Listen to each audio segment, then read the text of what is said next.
Good evening. Welcome to the Grafton Planning Board meeting of August 23rd, 2021. To begin the meeting, let me just read a few reminders. Pursuant to Chapter 20 of the Acts of 2021, this meeting of the Grafton Planning Board is being conducted with both in-person and remote participation by board members and members of the public. Remote participation by the public for the public comment agenda item, the public hearings, and any other matter for which the board allows public participation will be via the Zoom Q&A or raise hand feature. When using Q&A to ask a question or make a comment, your comment or question will be read and responded to at an appropriate point in the proceedings. If you raise your hand on Zoom, you will be enabled again at an appropriate point to enter the meeting via voice or video to make a comment or ask a question. In all cases, whether in person or remote, please identify yourself by name and address for the record. Every vote will be taken by roll call. Please note that this meeting is being recorded, as well as being broadcast live on a Grafton Community Television Government channel. And now I shall call the roll of the planning board members. Justin Wood. Here. Bob Hassinger. Present. Linda Hassinger. Here. Prabhu Venkatraman. Here. Dave Robbins is here, and our associate member, Maureen, is at the moment absent. Staff present, of course, is Christopher McGoldrick, town planner, and we have a couple of the public hearing participants who will be recognized at the onset of the public hearing. So I did just promote, I believe, Maura McCormick was in the attendees list. I believe she's been. Okay. Can't hear you too well, Chris. Sorry, I believe Maura was in the attendees section and has been promoted to a panelist. Okay, Maura, are you present? Yeah, I'm here. Great. All present and accounted for. Good. First agenda item is public input. If any member of the public wishes to make a comment, ask a question regarding any item that is not already on the agenda, now would be the time to do that. I do not see any members of the public present in the meeting room. If any of our attendees are trying to grab our attention, I don't see any of that. Nope. So, moving on then, we have a few action items to take care of. The first one being the determination of minor modification to SP 2007-4.5 at 20 Indian Path from Verizon Wireless. As I understand it, this is a typical cell tower antenna swap. Yes. So I'll pull up the. let's see what we have to work with here. Yeah. So this is, as you mentioned, a kind of typical antenna swap. Currently has the 9 antennas located at 83 feet and 93 feet on the existing tower. The proposal is to replace the 9 existing antennas with 9 new antennas, and then replace 9 existing RRHs with 6 new RRHs. Upgrade the cabling and the existing antenna platform. There's no ground disturbance, and there will be no additional height added to the existing tower. And I do note Timothy Green, who is the author of that cover letter, is in our attendees list. Let me see. Yep.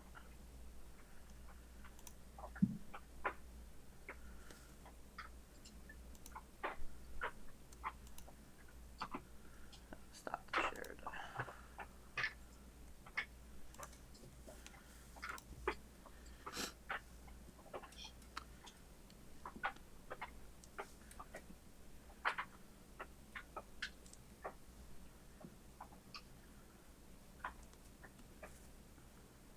Hi, good evening. My name is Tim Green.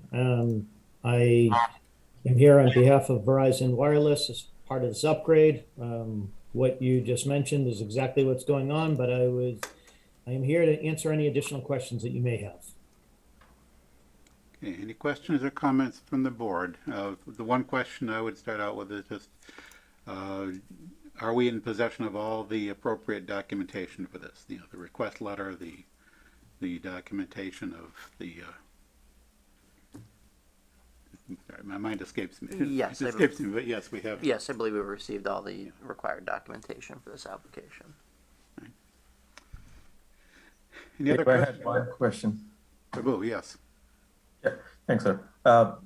Just out of curiosity, are these kind of work also governed by our standard work hours?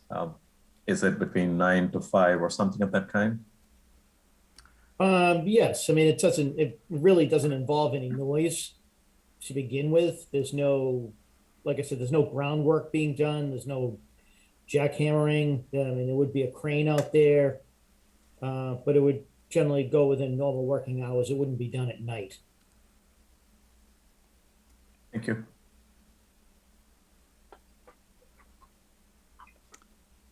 Any other questions or comments from the board?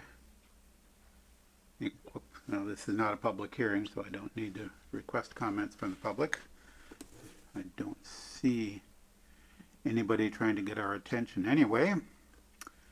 If there is nothing more from the board, the chair would recognize a motion to determine that this is a minor modification and authorize the planner to produce the documentation of the board's decision. So moved. Second. Moved and seconded. Any discussion of the motion? Hearing none. All those in favor? Mr. Wood? Aye. Mr. Hassinger? Aye. Ms. Hassinger? Aye. Mr. Venkatraman? Aye. And Mr. Robbins votes aye. Declare the motion carried unanimously. Great. Thank you very much. Thank you. Thank you. Next action item is follow-up from an item we discussed at a recent meeting. This would be the approval and endorsement of the bond reduction and release certificate for the Grist Mill subdivision. As I recall, we approved the amount of the bond reduction, and what we have in front of us now is the paperwork to put that into action. Correct. Yeah. So if I'm sure the board recalls, the reduction was to reduce the current bond amount held down to $150,000. Release the difference of the funds that are held. I can grab the document, but this is simply to sign that release, which would be consistent and is consistent with the board's vote.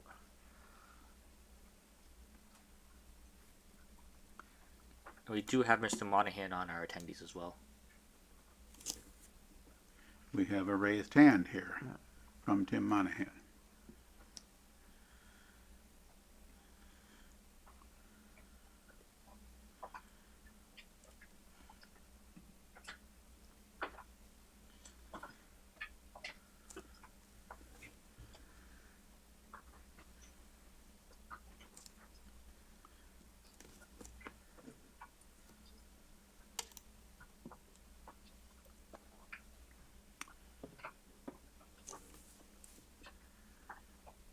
Hi, good evening, folks. My name is Tim Monahan from Bowditch and Dewey. Mr. McGoldrick's summary was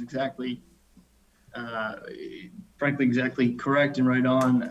I'm here to answer any questions, should there be any, but it's my understanding that this matter was heard and voted on back in June. And so my hope is that this is one of the more uncontroversial matters before the planning board tonight. And I am simply hoping that I can obtain at least 3 signatures on the certificate of release. All 5 would be even better. Yeah, so that was my one question was, in the matter of how many of us or who needs to actually sign this. And I think we just heard the answer that at least 3 board members need to sign this, and of course more are allowed to sign if they so choose. Mm-hmm. And this, together with the next action item, is a couple of things that will require the board members to physically sign various paperwork. So those who are here in the room this evening could arrange to sign the paperwork after the meeting. And for those who are not physically present here, we will do as we have in the past, is arrange for them to come into the town offices at a suitable time and sign the paperwork. Correct. I'm pretty sure Linda and I should be able to come by at some point, Yeah, right? tomorrow. No problem. Yeah, and does- I move that we approve. Second. Okay. moved and seconded. Any discussion of the motion?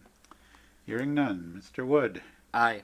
Mr. Hassinger, Aye. Ms. Hassinger, Aye. Mr. Venkatraman, Aye. Mr. Robbins votes aye. Declare the motion carried unanimously. We will get the paperwork signed one way or another. Great, thank you very much. Thank you, Mr. Monahan. Now, next action item is the approval and endorsement of the definitive plans, DP 2020-02 Stillwater Estates at 11 Wheeler Road, a subdivision that we approved some time ago, and we now have the definitive plans ready for the board to endorse. Correct. Yep, and I did review those, so they did go through conservation and had those approvals, and there's no substantial changes to the plans in those terms that, in terms of the plans for the board's signature tonight. So Okay, any questions, comments from the board? We have plans to sign. And yeah. That's it. I see a set of plans sitting on the Yes. table in here. I trust that there are not 48 sheets to sign. 16. 16, well, that's not too bad.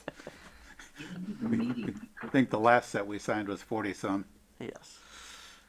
Okay, with no comment or question from the board, I suppose would a motion, I think do we need to motion this? I can never remember the procedures for something. I believe they have already been endorsed, but a motion just to make clear that we will be signing them Yeah, I tonight. mean, this is really just the actual endorsement by signature. So, yeah, the plans otherwise have been fully approved, and, you know, had there been any changes since we approved the plans, we would then be reviewing the changes and presumably approving any changes, but there are no changes at this point. So I'll move that we sign the plans. Not sure that's even necessary, but okay. One of our jobs is to sign plans. Yep, crossing an extra I or dotting an extra T.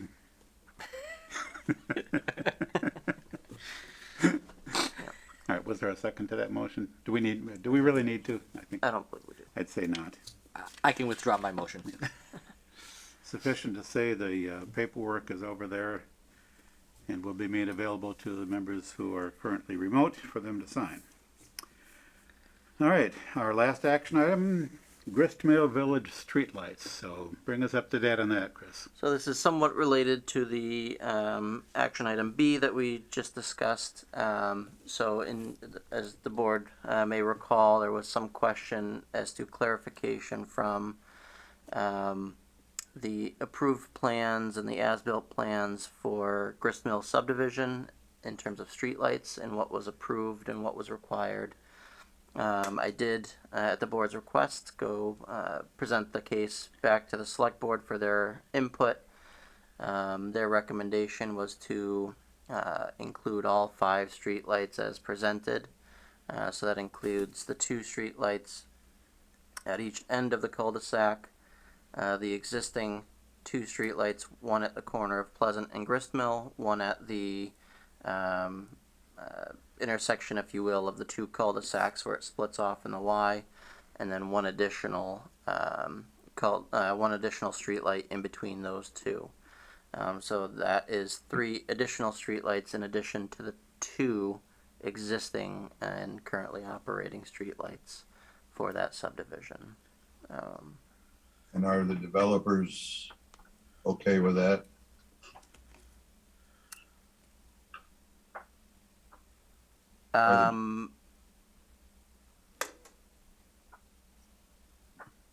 I have not heard one way or the other if they're amenable. What action do we need to take at this point? I believe that the board should clarify in terms of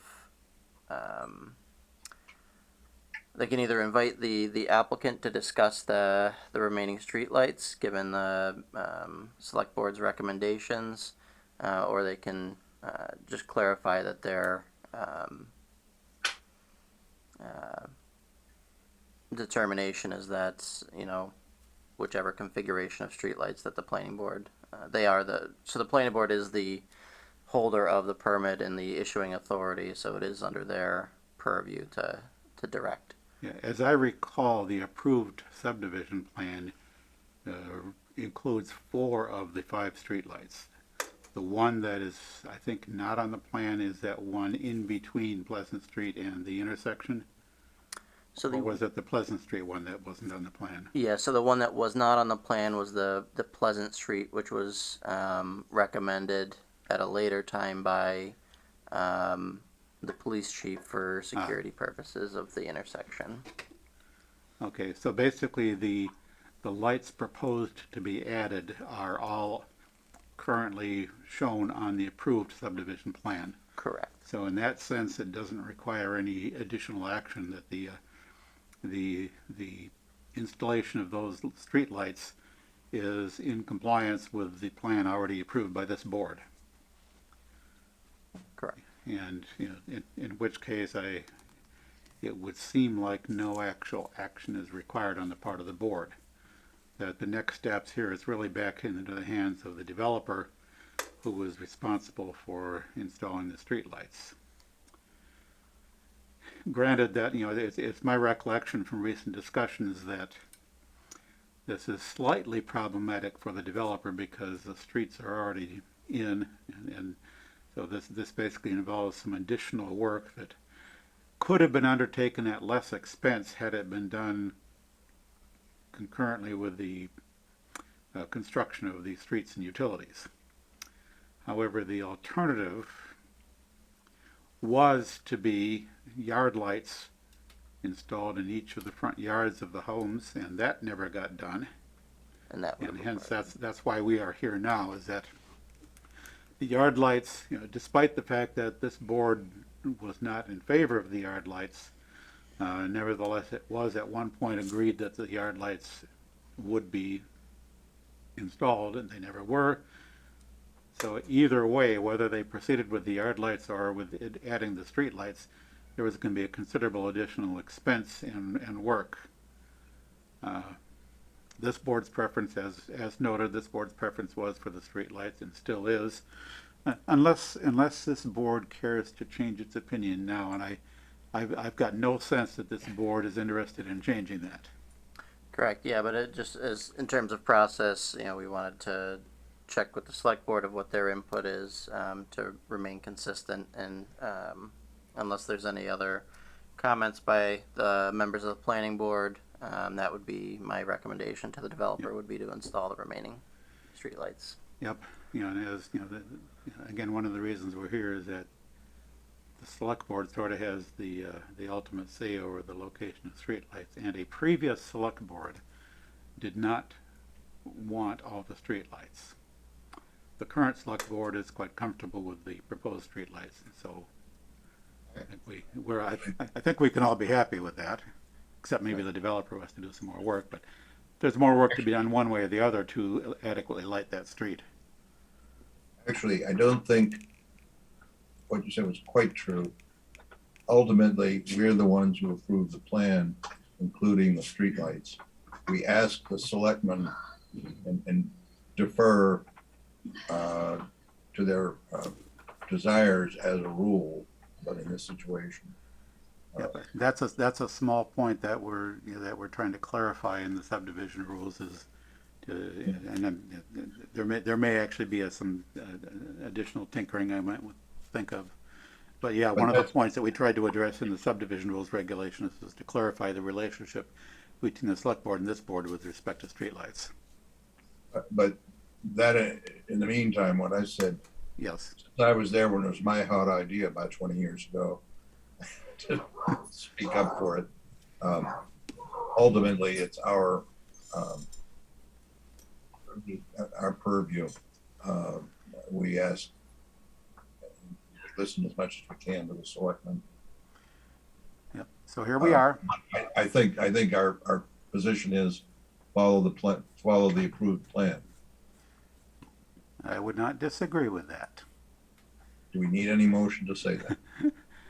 I don't I don't believe we this need a requires motion. an I was emotion. just looking for additional input, and if that's the case, then Yep, I That'll think be we my just, circled back with the select board and the select board now concurs with what we approved. So I think we're good on that unless there's One anything question. else. Can I ask a question? You certainly may. Yes. So I was looking at the subdivision rules and regulations, and it doesn't seem to have any guideline per se for streetlights. Is there some? 500, no, so There is- 500, yeah. So yes. so my reading of the subdivision rules and regulations is that barring no input from the select board, the planning board, or at the planning board's discretion, barring none of that, that 300 feet intervals are required for streetlights.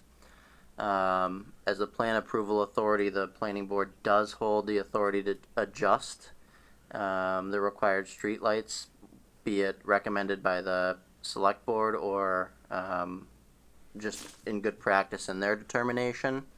And so I believe that that's consistent with those regulations. Yes, the quite specifically, the subdivision rules say that street lighting shall be located at intersections and every 300 feet, or as required by the planning board. There's a few other words in there, but that's sort of the important parameters as far as what this board's preference is at intersections and every 300 feet, subject to any adjustments that this board feels are necessary. But yes, there is some pretty clear guidance in there. Okay, I was referring to the one 5.13.3. The interval piece is what I was not able to read in that particular clause. Right, this, the placement rules are in section 4.7.6 of the subdivision rules. Okay, okay. Thanks, Dave. Anything else on this topic? If not, we can move on. It is not yet 7:30, so let's move into our discussion items. The first one being 244 Worcester Street. Yep, so I do have an update on this. I don't have a formal application for the board tonight. So part of this application, this is our one of our first 43D applications that the board will be reviewing, which is the smart growth overlay zoning. From this plan approval, the way the process goes is that once the application materials are received, there's a 20-day review period for project materials. We then send a letter back to the applicant, either indicating that additional materials are required or that all the materials have been received. Once we have all of the materials received for an application, and that's for, I should clarify, that's for all boards that would normally issue permits, including Conservation and Zoning Board of Appeals. Once that all of those application materials are received, we send notice, and that starts a 180-day review period.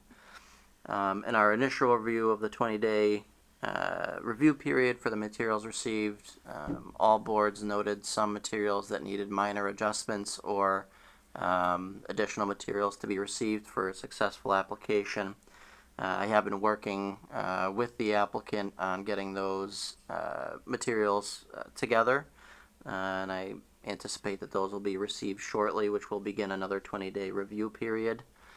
The select board has issued that letter requesting the additional materials consistent with the memorandums that each of the staff members and departments overviewing this application sent back.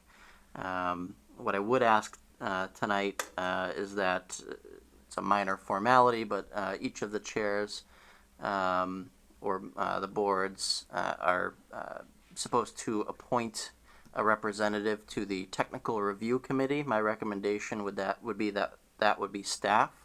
What they are doing is just again that 20-day review period or any of the normal staff procedures. They'll be handling that for their respective boards, but that puts us all. The technical review committee will be meeting regularly to ensure that all the applications are on the same page. This flows very similarly to a regular process where applications can be heard by boards in tandem. Typically, most of the boards will not render a decision until the other boards have finalized theirs. So this just kind of formalizes that communication and that process between the boards.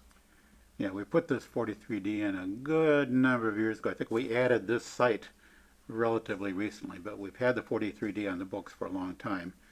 The essential objective of 43D is called expedited permitting, and the essential objective is to provide an additional degree of certainty to an applicant that their project will be reviewed and the review will be complete within 180 days. And as a practical matter, that's fairly typical anyway. That for most of the projects we review, that we don't take 180 days to review it. But there are exceptions, of course.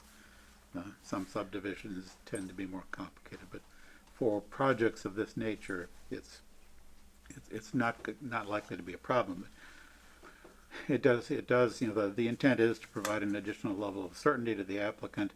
There is some interaction with the state that goes along with this, which is not so much directly the concern of this board. As for our role in this is primarily to review what's presumably going to be a special permit application, as we typically would. And the select board is, their role is to coordinate the review to make sure that all of the town boards reviewing the project, get the work done within the allotted timeline, which is all good. On the question of the technical review committee, is that simply something the chair would designate, or is that a vote of the board? That I don't remember. I believe I think the language is the chair designates. Correct. I believe that's the language. So all I have to do is say, you're up. Dave, I don't think I'm particularly aware of what's being proposed there. We get some idea. Yeah, so I will be setting up a project page if it's not already put together. I know we've been working with staff to get those materials uploaded. But the proposal here at 244 Worcester Street is primarily for that front section, also known as the soccer fields. The proposal is to develop that with a 300,000 square foot warehouse distribution facility, and including the required parking and loading for that facility. Yep. Warehouse and distribution facilities are popping up all over the place. Correct. It so happens, not to diverge too far from the discussion, but it so happens that on my regular trips to Franklin, and driving through Bellingham on Route 140, there is one large warehouse being built there now, on 140, fairly close to the Franklin line. I was just trying to see what more is going on there. There's another fairly good sized warehouse being proposed in that same general area, and it's like there are warehouses. I gather there are kind of warehouses popping up all over. It's a big business. And, and we are apparently going to be the recipients of yet another warehouse.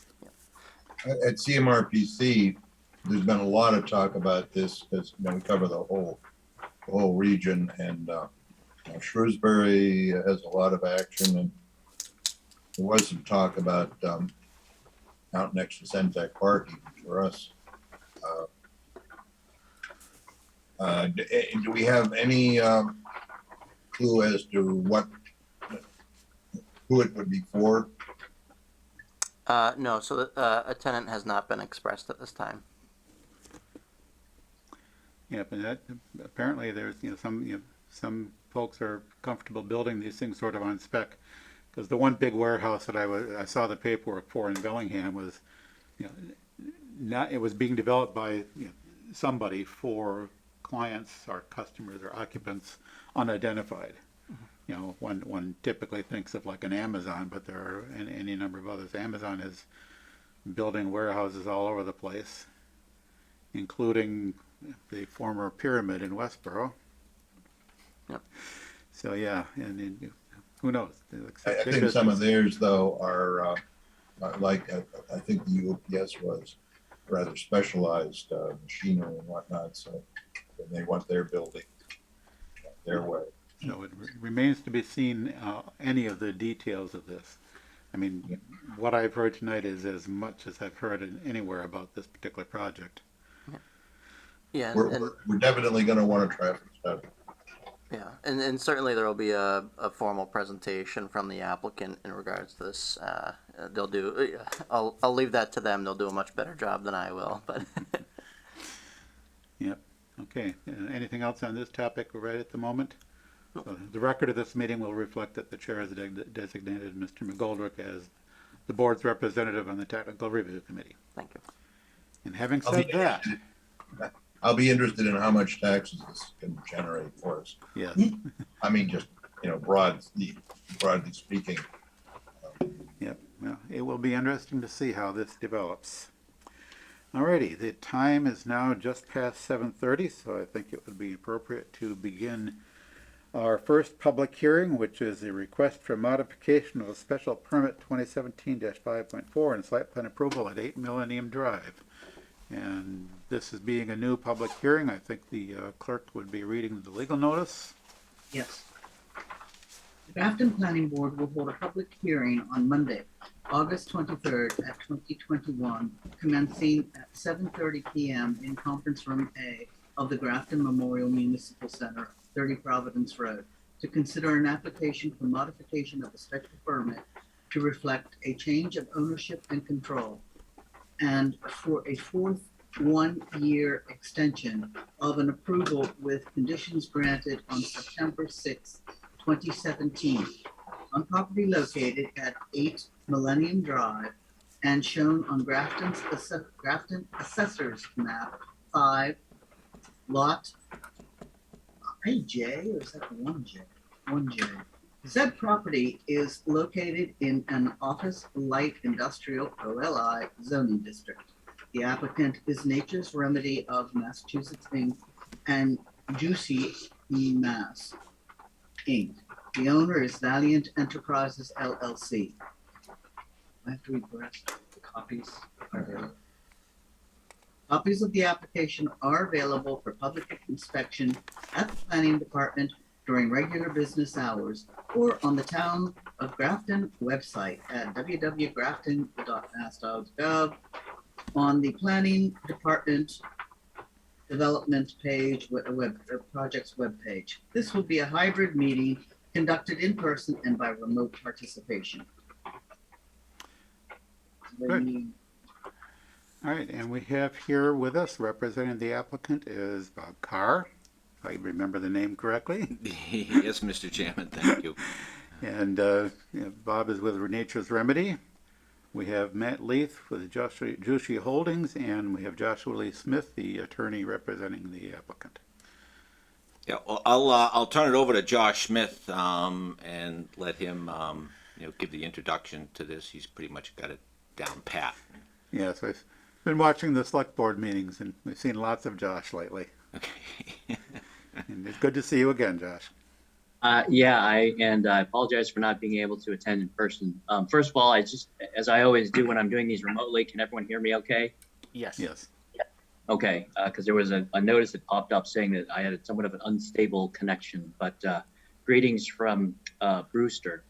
So in any event, as Bob had mentioned, I'm here representing Nature's Remedy of Massachusetts Inc. In connection with its request for, as Madam Clerk had mentioned, a request for a transfer of various special permit as well as previously granted site plan approval in connection with this project at 8 Millennium Drive. The request is as a result of a pending merger by and between Nature's Remedy and Jushi MA Inc. I do underscore the word pending, as it is not completed yet, but the parties are close to completion. Just by way of background, we have met with a number of different communities, various towns in which Nature's Remedy has other holdings, other establishments that are up and running. So one, for example, is in the town of Lakeville. So we've met with their board, their select board, as well as their planning board, ZBA. We've also had meetings with Tingsboro and Millbury in connection with, again, Nature's Remedy's existing facilities there. So what we're seeking here from the town of Grafton, and we have, as Mr. Chair, you had mentioned, we have met with the Grafton Select Board in connection with this request for an approval of the transfer of all right, title, and interest with respect to the special permits. That's what we're seeking from the planning board. But however, with respect to the Grafton Select Board, we met with them on 2 occasions pertaining to the transfer of all right, title, and interest with respect to the HCAs, or the host community agreements. There are 2 host community agreements by and between Nature's Remedy and the town, covering both medical and adult use cannabis with respect to this facility. So the last time that we met with the select board, for those who did not view that meeting, the board did unanimously approve the transfer. And of course, it is contingent upon the closing of this pending merger between the 2 companies. And so the town, as far as I'm concerned, with respect to its select board, they've fully supported this transfer. I think it took a little bit more in terms of providing some background information. There was also a sort of an outstanding item pertaining to a pre-existing retail marijuana HCA that was still out there that we needed to formally terminate, and the town also unanimously approved that. So I mentioned this all because it's somewhat by analogy what we're seeking here with respect to the special permit and the site plan that was previously granted by this planning board going back to 2017 is similar in nature to what we sought from the select board with respect to the HCAs. The planning board granted back in 2017 the right to construct this facility. And over the years, the facility has changed somewhat in terms of its design and scope. The most recent meeting that we had with this board, with the planning board, was back in October of 2020. And yes, we did seek another extension, a 1-year extension, which just for the benefit of the viewers, is set to expire this September 27th, 2021. This time we are coming certainly with sort of a different set of circumstances. We've got Jushi MA, whose parent company is Jushi Holdings, who is looking to merge with Nature's Remedy, and the surviving entity upon completion of the merger will be Jushi, which technically is why we need to seek this approval from the board because the special permit is personal to Nature's Remedy, and it includes a condition whereby any type of merger, consolidation, change of ownership requires approval from the board. However, I think that the thing to underscore here is, was part of the application letter that I had submitted to the board. In terms of Jushi and its background, its size, its scope, its experience in this industry in various other places outside of Massachusetts, both with respect to retail, cultivation, product manufacture, is clearly at a very high level. They are a multi-million-dollar company, very well capitalized, and a company that is very well positioned to be able to come in and to be able to actually kickstart and finance a project of this scope and size. This is a 30,000 plus square foot facility that Nature's Remedy has had permitted for quite some time. And this, in my mind, as I had explained to the select board, and I believe that they were supportive of this notion, is that this really, I think, is good news for the town in that there's been challenges with respect to getting this project off the ground over the years. One of the primary issues that Nature's Remedy has had over the years is getting investors to capitalize the project and fund the project. Nature's Remedy has also clearly they've been building other locations as well, which takes time, effort, money, resources, and so upon completion of the Lakeville establishment that they have, which is a cultivation but a manufacturing facility, so a lot of their resources were taken in connection with being able to build out and capitalize a new project of this size and scope. Another challenge last year, clearly, I came before the board with respect to the fact that COVID was a major challenge, and a challenge not only with respect to Nature's Remedy, clearly, and others in this industry, but others in business in general. But it certainly impacted the construction industry. And now we're looking at, obviously, there's projects that are happening and construction prices that are really going through the roof. And some industries, as I think what was previously discussed with respect to industrial type properties, seems to be red hot, despite the fact of the cost of construction work that's happening here that's impacted the industry. But the fact that a player like Jushi is coming into the mix now, I think really is a game changer that the town should support and embrace. And I think it's something that can really cause this project to become a reality for the town. I know that the town clearly has been patient, and Nature's Remedy has been very appreciative of that. But I think this is a real, as I said, it's a game changer and bringing Jushi into the mix here. So as I had mentioned, we've been going to other communities, sort of pitching to them the idea of transferring either HCA's and or planning board approvals, zone related approvals. We've gotten unanimous consent across the board. This is literally the last meeting that we have to have from any town with respect to any new approval that we're seeking here. So I just want to put that into context. We are around the corner with respect to closing of the merger.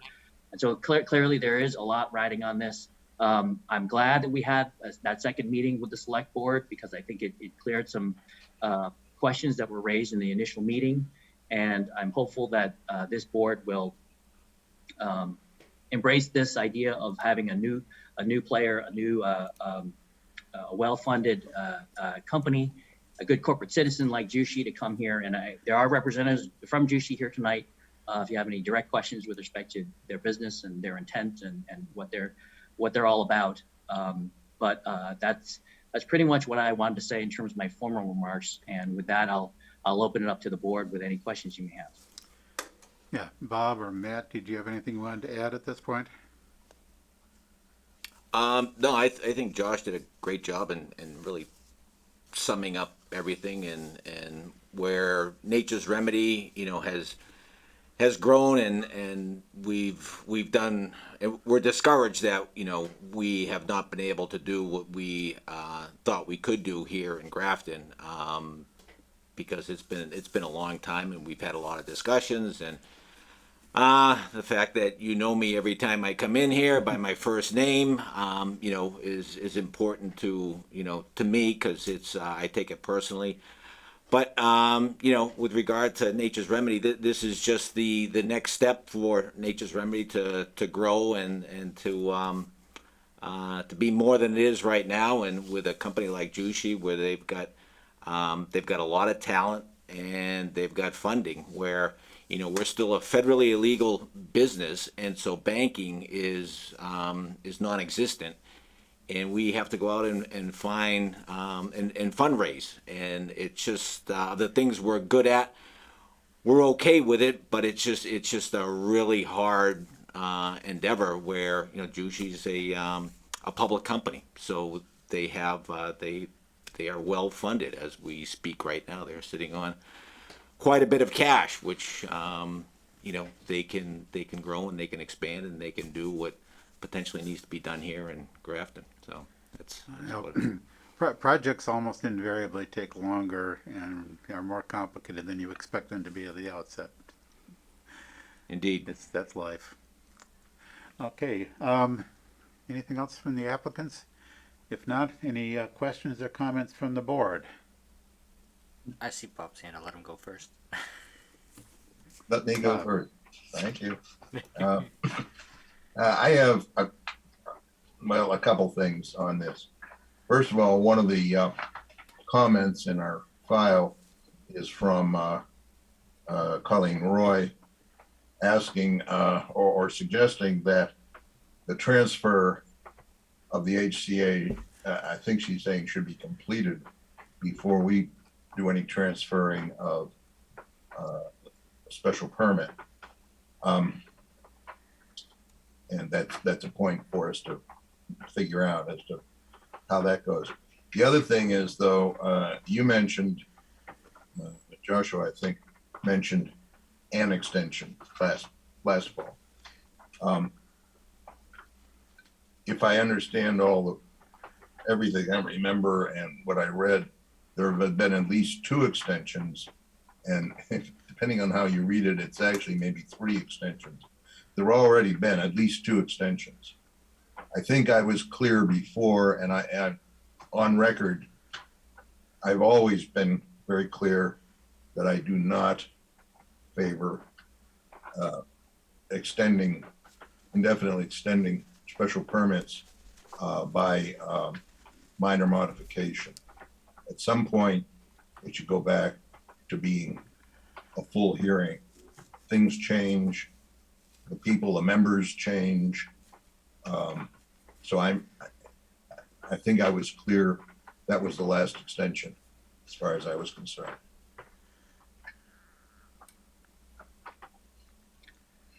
Mr. Through the chair, with respect to the first comment that Bob had, did he mention, was that select member Roy that you were referring to? Yes. And so she did, one of her requests during the select board meeting was that there were 2 main requests that she had, I think, from my recollection. One pertained to a so-called Marchetti termination of an existing HCA, which pertained to a previously granted HCA involving retail use, which we all acknowledged that as a housekeeping matter, at a minimum, it's probably a good idea to terminate that. So we went ahead, got a termination signed by Mr. Marchetti with respect to his company and that HCA, and provided that to the town. And so that, as far as I'm concerned, is done. The other comment that Select Member Roy had pertained to an expiration with respect to the HCA, having it be time limited, which we also agreed to in the last meeting that we had. So we were open to that. We understand that it shouldn't be perpetual. It shouldn't be a right, I believe, even though my job is to represent developers. I think that it lends itself to some type of a time limitation with extensions for good cause to that these types of permits should not be never ending. So we felt that was a reasonable request, and we agreed to that. So that is going to be set forth in the HCA. We also, however, during that select meeting, we pointed out the fact that we've got this special permit hearing that we knew that at that time we had already filed. We knew that we were going to have to meet with the planning board, regardless of whether Jushi MA was in the mix or not, to seek another extension. And Bob, and through the chair, Bob, you're correct that it's not the first extension, it's not the second. Technically it may be the 4th extension. We're all frustrated by it. I can understand the board's frustration with it, the town's frustration with it. We heard of the select board, but as I'm sure, and I hope you can understand, Bob Carr's frustrated with it as well. Nature's Remedy's frustrated. I'm frustrated with it. Every year, I wasn't involved in this matter going back to the beginning at the outset when Nature's Remedy first came to the board with respect to this project. I think I came in maybe around the 2nd or 3rd request. And it kind of disappointed me every time I would hear that, oh, darn, we got to go do an extension. But that is the industry. And Nature's Remedy, they're a successful company. But to be able to get capital to fund a project like this, it's difficult. It's a difficult endeavor. But companies like Jushi have been there and done it, and they're proven, and they're a publicly traded company, and it's just this to me, this is the answer. You know, if for sports fans, Jushi is the answer in my mind. And I said, this is not us coming to the board requesting just another extension. Here's Attorney Smith coming back again, Sure. talking about COVID, talking about not being able to fund the project, talking about CCC regulations, all of which are valid. But here now, I've got Matt Leith here, Representative Jushi, and other representatives here. Hopefully you had a chance to take a look at the corporate profile. Every other community has fully vetted Jushi. And, we thought it was probably a good thing that when we were meeting with town administrators, town managers, Evan Brassard in Grafton, all of them, they didn't just check the box and say, okay, well, we're going to approve this transfer. They took a look at Jushi really hard to see if there were any skeletons in their closet, to see what kind of an operator they were, whether they're a good corporate citizen, whether they're capitalized and have done projects like this. They check all those boxes. So I think this is really is an opportunity here to absolutely the board should question and ask questions, but I think this is the best opportunity that the town has had with respect to this particular site and this particular project. Jushi MA is it. Okay, I think just to clarify one of Bob's question about Ms. Roy's question. It was Ms. Roy's question, as I read it, is a question of sequencing. She's wondering whether the HCA transfer to the new owner should be complete before the board approves a special permit transfer.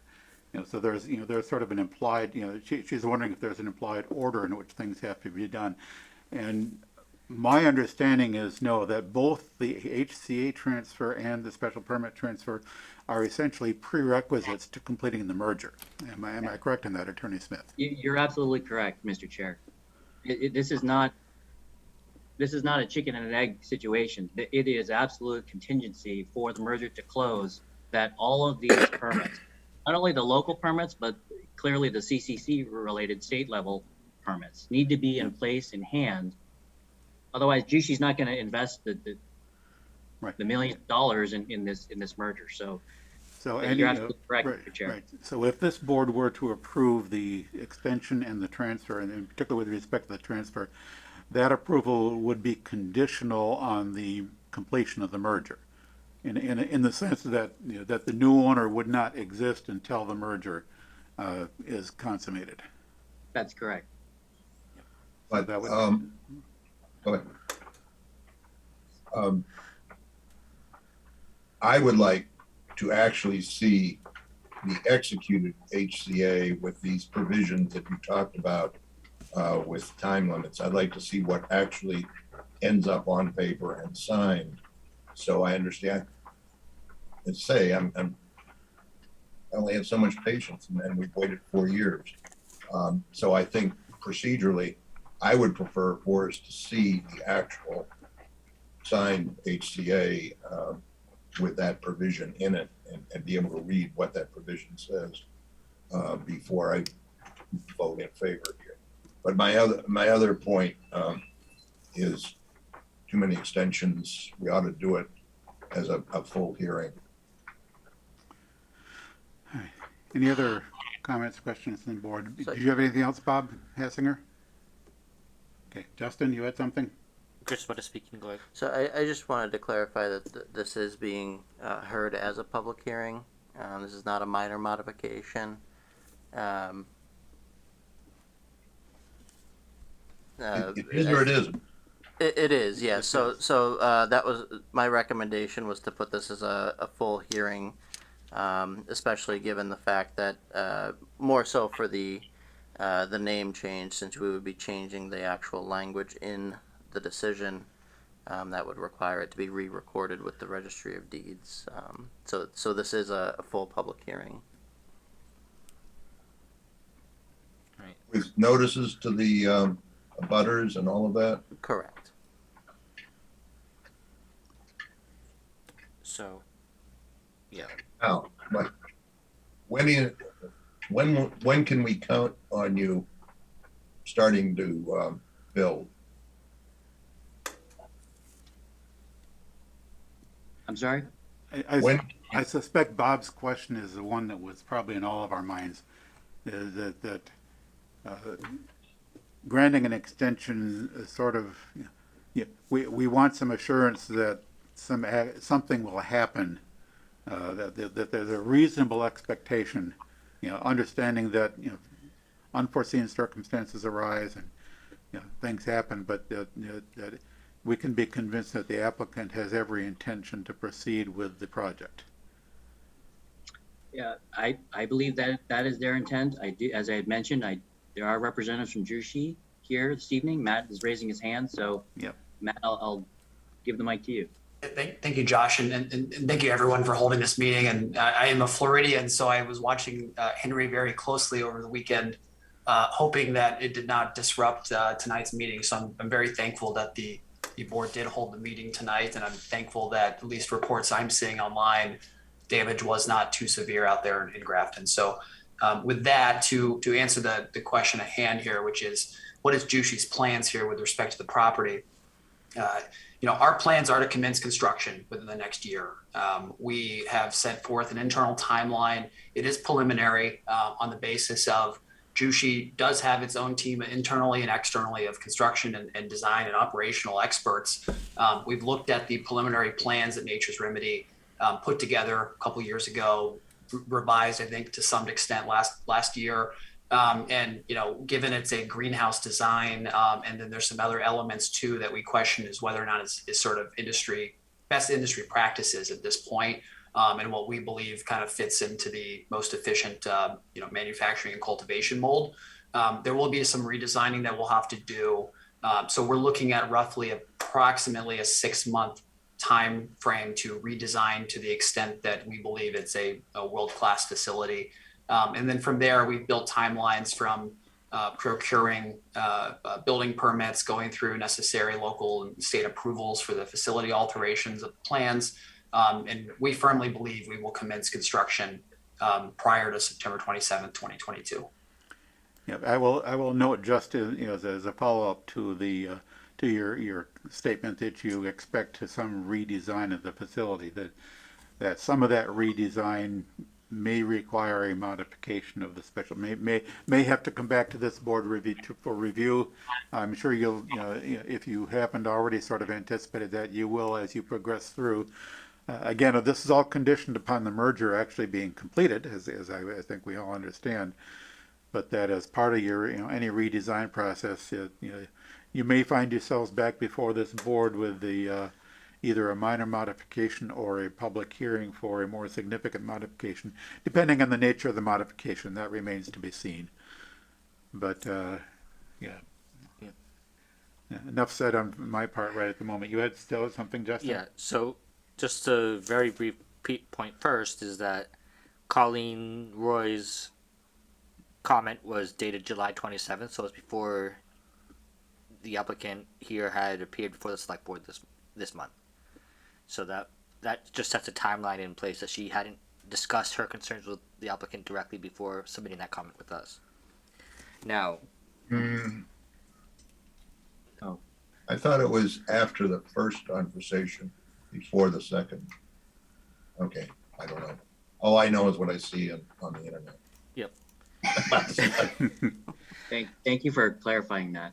Yep. And then the timing, the date of that makes a world of difference because we clearly had two pretty substantive discussions with the select board, and that was generally discussed, and we all walked away clearly with a clear understanding of what the expectation was. I had some discussions with Evan Brassard, more than one, as well as town council regarding the HCA's, and it was all clear to us. So that date makes a big difference. Thanks for pointing that out. no problem. And I did not end up watching the select board meeting where the new HCA was voted on, but I do remember Mr. Mead having concerns that would be related to the construction timeline and the overall expiration of the HCA. Did anything of Mr. Mead's construction timeline get put in there, or is it just the expiration that the select board has to review? Not the specific construction timeline. Okay. We felt that was, having looked at numerous HCA's that have been entered into in many different communities across the Commonwealth, there's nothing that even closely resembles any type of a construction timeline in an HCA. Okay. And we feel that it would be inappropriate to for the town to have that in there. No, And the members agreed. Yeah, I don't know if Mr. Mead had agreed, but the rest of the members, they voted on it to be not in there. Yeah, I just didn't see that second meeting where it was voted on, so I just was checking, just wondering on that. Yeah, I can remember some discussion about a construction timeline at that meeting last week, I think it was.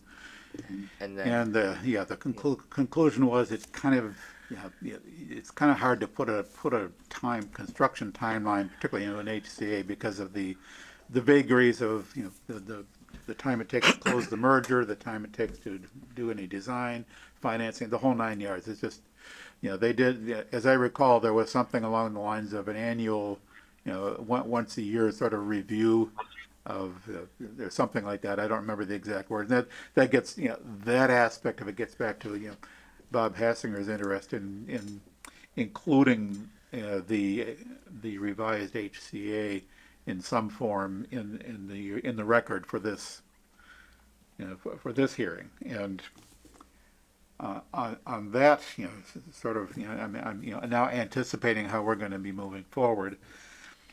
That because this is a complete, it's a regular public hearing, what would normally happen is, if we were to close the public hearing tonight, we would be looking at staff drafting a decision, preparing for the vote for the board to deliberate on the decision at the board's next meeting, which is 3 weeks from tonight. So the applicant did provide a draft decision, which was received today. I'm not sure if it made it into the meeting materials. Don't see it. Yeah. But Draft in any decision. case, if I can complete my thought here, Sorry. that regardless, sort of the two paths we typically take in a situation similar to this are, we close the public hearing, direct staff to draft a decision, which the board deliberates on at the very next meeting, which in this case, as I said, is 3 weeks from tonight. Or if there is more material to be received for the record, and potentially more discussion of material, we leave the hearing open, but with the same timeline that the staff drafts, that it begins drafting a decision, so that at our next meeting, if we left the hearing open tonight to receive additional information at the next meeting, we would close the hearing, we would have a draft decision prepared. So either way, the board could then issue a decision 3 weeks from tonight at our next meeting.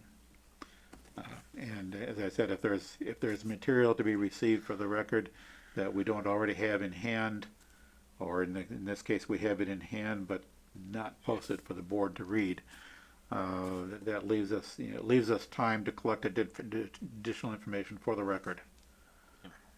You had something, Bob Hassinger? That we should be keeping the hearing open for sure, and we should have. I want to know that the HCA has been executed. So I do have another comment, but just to say out loud, since we just talked about it, Mr. Mead is on our panelist as an attendee, and he has his hand raised. And I think Since this is a public hearing, at some point we need to ask for input to the public, and Ray certainly qualifies as a member of the public, so without objection, we'll bring Ray in for some discussion. I had a question, Dave. Yes, Prabhu. So I heard a bunch of items. Is the scope transferring the special permit, or is the scope also extending the special permit? Is this a fourth extension that we are looking at this? They're requesting a transfer of ownership and a 1-year extension. Okay. And I know that there were some comments about unforeseen circumstances, and I haven't seen any evidence. I am personally not convinced. If if Nature's Remedy could start up the project in Millbury and have it up and running, have the approval in Lakeville. I don't understand what was missing in intent, my words, and I'm not an attorney here clearly, but something seems to be missing in intent that a Grafton project could not get started. I am not convinced that it is there was any unforeseen circumstances that led to this project, this particular project alone not getting kicked off. So it is going to take a lot for me to be convinced to extend this special permit. I just want to put it out there. It's 4 years of a project. I'm a big proponent of open business, free market enterprise, and all those good things, but that's a two-way street. It cannot be that the town of Grafton alone keeps extending with the hope and the belief that at some point of time, the project is going to get kicked off and we are going to start seeing revenue coming out of it. It's already leaving a very bad aftertaste. Okay. Ray? Can I respond to that, Mr. Chair? Oh, yeah, yes. Sooner or So- later, I was going to ask you to respond.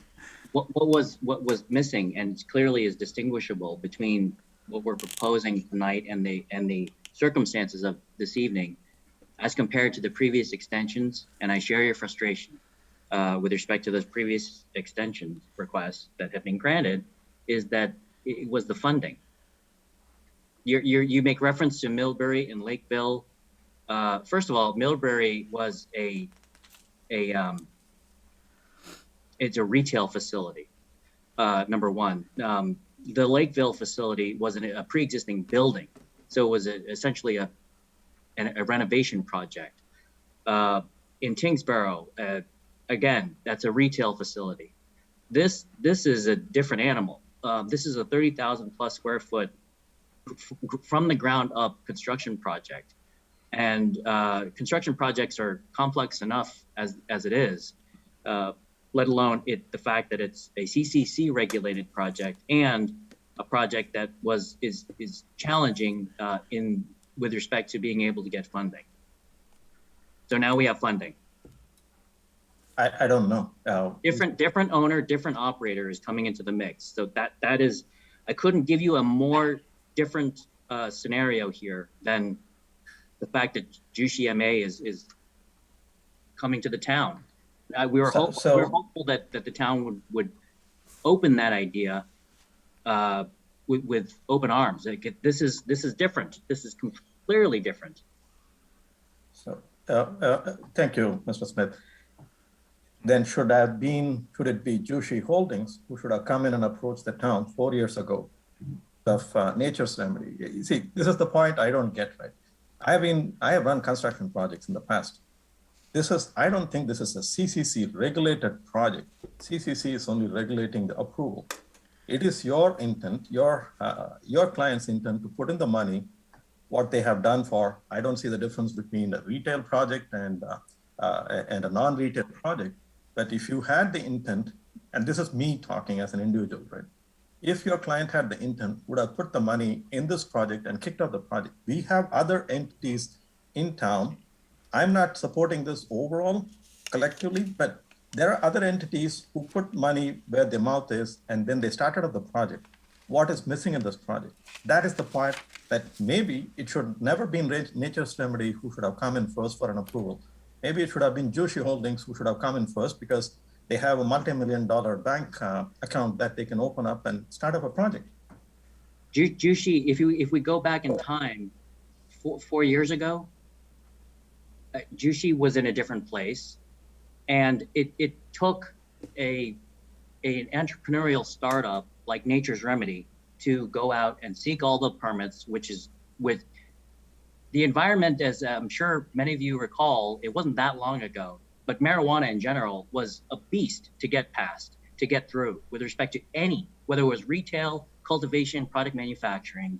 It was extremely difficult but the environment has changed.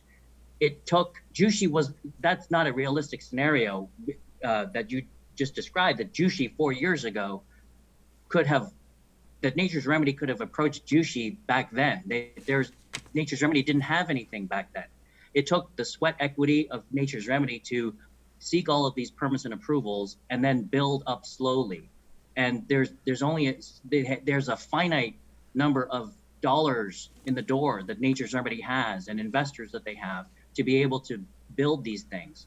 And there definitely is a difference between a renovation for a retail project and a ground up construction project that is a 30,000+ square foot cultivation facility, which is a very highly regulated type of a project, going well and beyond a typical construction project. So that was the challenge that Nature's Remedy had. Going back 4 years ago, We didn't ask you. I'm sorry, Mr. Smith. Let me interrupt you for 1 second there. Grafton as a town did not request Nature's Remedy to come to Grafton and say, please pick this site for a 30,000 feet ground up development. It is Nature's Remedy that came to Grafton and said that we want to build this, right? I'm in business. I manage business. I can tell you that all the risk is on me. Approvals is part of the risk, but financing is not on the town. That's my point. Maybe Nature's Remedy chewed on more than they could swallow. That's exactly how it sounds to me. I'm still not convinced that all your points. I know you're trying to do a great job in supporting of your client. I'm getting more and more convinced that Nature's Remedy should not be the right choice here. I rest my case. Bob, I may not disagree with you. Jushi's the answer, as I said. Please, for a minute, Linda. I'm sorry, I have to break for a moment. Absolutely. Yeah, if I may suggest that we try more to focus on not so much how we got here, but where we go from here. Dave, she's got to attend throughout. All right, we'll take a momentary recess here until Linda can return.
Get on screen. Okay. I'm sorry. No problem. Recess is now over. Let's get back to the discussion. As I was starting to say, just as Linda was leaving, I think as much as we like to sort of rehash ancient history, I really think this board needs to look at where we're going from here, and the players that are now involved, and what we think we can reasonably expect from that. I would like to give Ray a chance. Ray has been patiently waiting here, and we will continue the discussion as long as we need to, of course. But let me turn the floor over to Ray for a moment. Thank you, Mr. Chairman. I didn't, unfortunately, it didn't attend the last selectmen's meeting, I'm sorry, I still can't get over that, but the select board meeting. And I apologize for that. But one thing that I did do is I did do some extensive research on Jushi down in the Virginia area. And pretty much, my view of this is, I look at this as it's a transfer of the HCA. It's also a transfer of this special permit so that Jushi can build the building. I'm pretty much disregarding, any comments or talking about Nature's Remedy, because they're going to be out of the picture once Jushi takes over. So if we're going to focus on Nature's Remedy, then you're all just wasting your time. So what you need to do is you need to focus on Jushi. I want to encourage the board to approve this extension. Jushi, as Mr. Smith has said, has the money. They have the money to build this building. It is going to be an expensive building. They have the money. Now, on my end of things, and in the first time they came before us, my big thing was, hey, this thing's been sitting around since 2017. Nothing happens. You know, I'm not totally in favor of this whole thing because you know, are we just going to sit on this piece of land for another 5 years? Well, after my research and everything that I did, I don't believe that that's the case. I believe that Jushi is going to move on this. They have a facility in Virginia and a few other states, and they have a ton of money. So please, the board, disregard Nature's Remedy.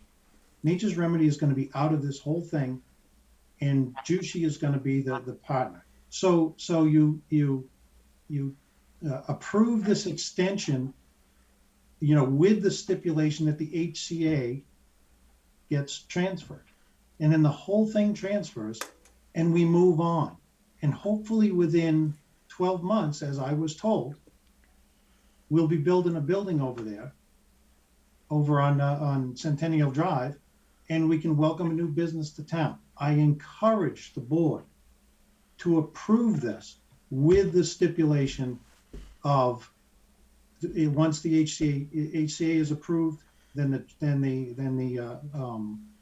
special permit is approved. I really do. I encourage you to do it. If you have the time, look into Jushi.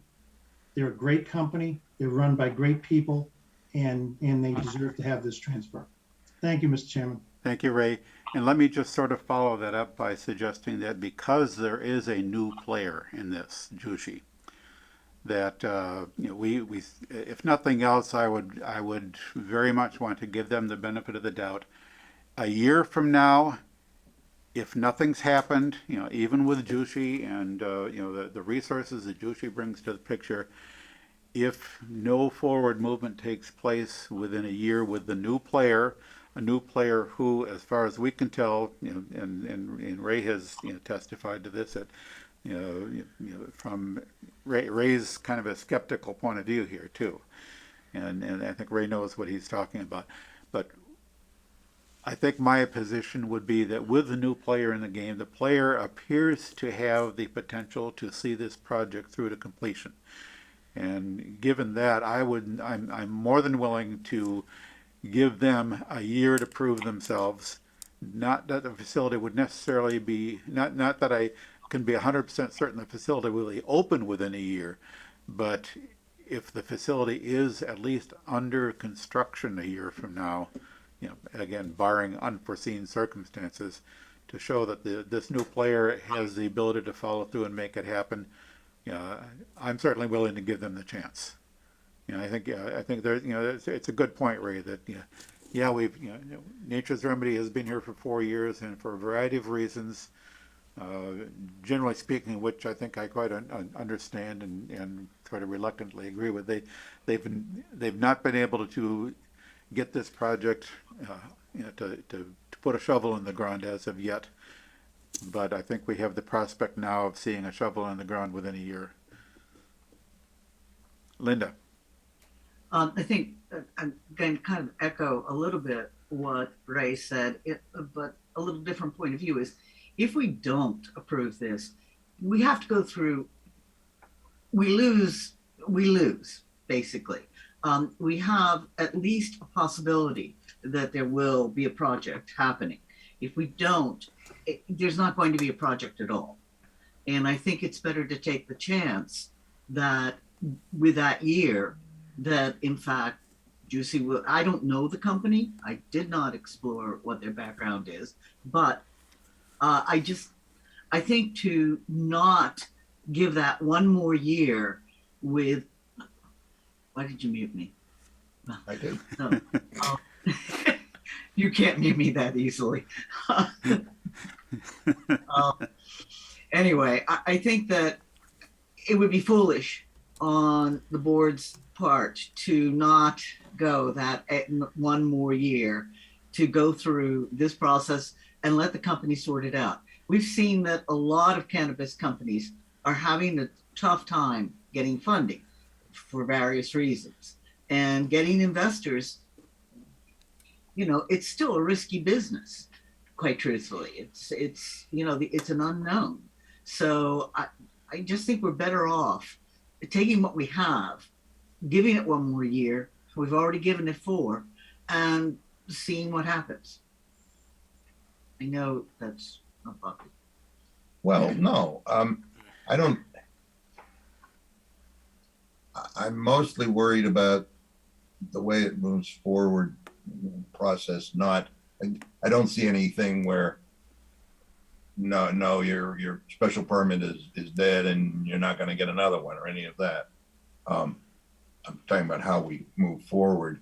The thing is, I don't doubt that Ray did good research, and he's absolutely right about the ability, but every permit that we've given, the people we were dealing with were good and sounded like they were going to make it. And all of the looking into it that we did looked good. So I don't know.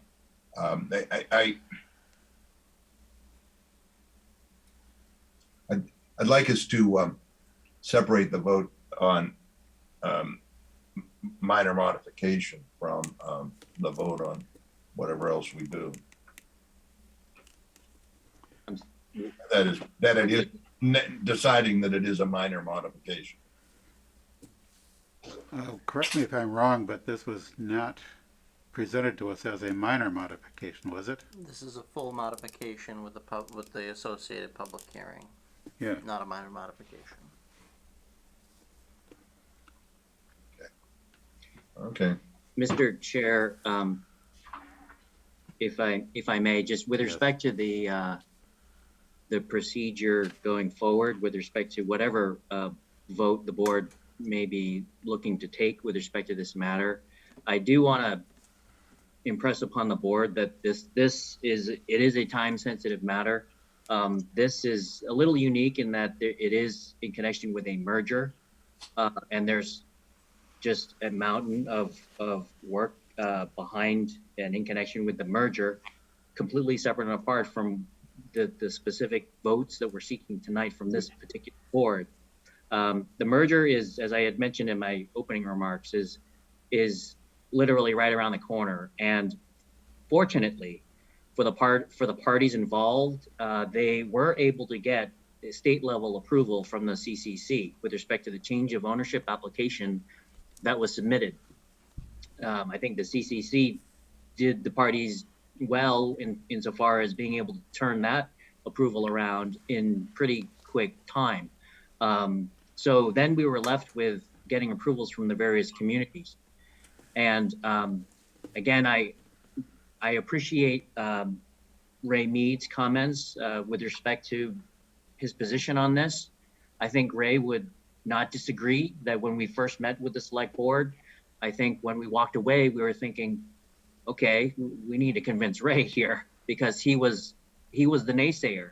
But I'm glad, as I said in my opening comments, that a lot of these other communities did do pretty extensive research and due diligence on Jushi, which I think should be what it's incumbent upon the town to do that.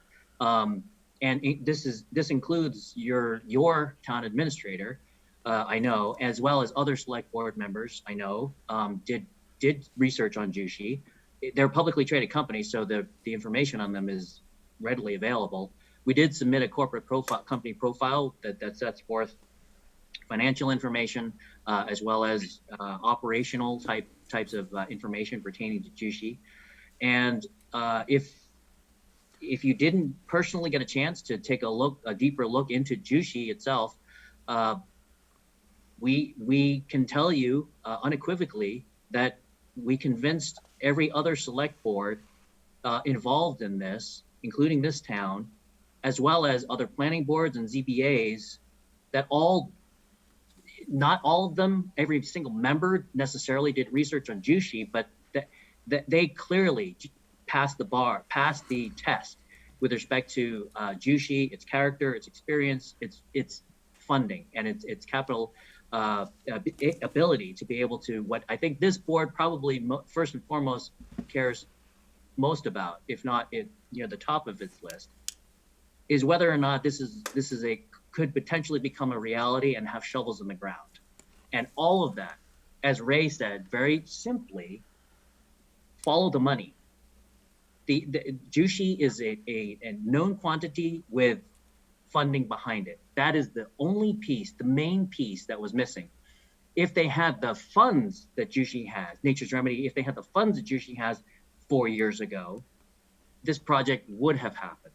But Nature's Remedy, like many others in this industry, funding has always been the issue, unless and until someone comes in like a Jushi, and as I think Mr. Chair has said quite eloquently, is I think that really should be the focus.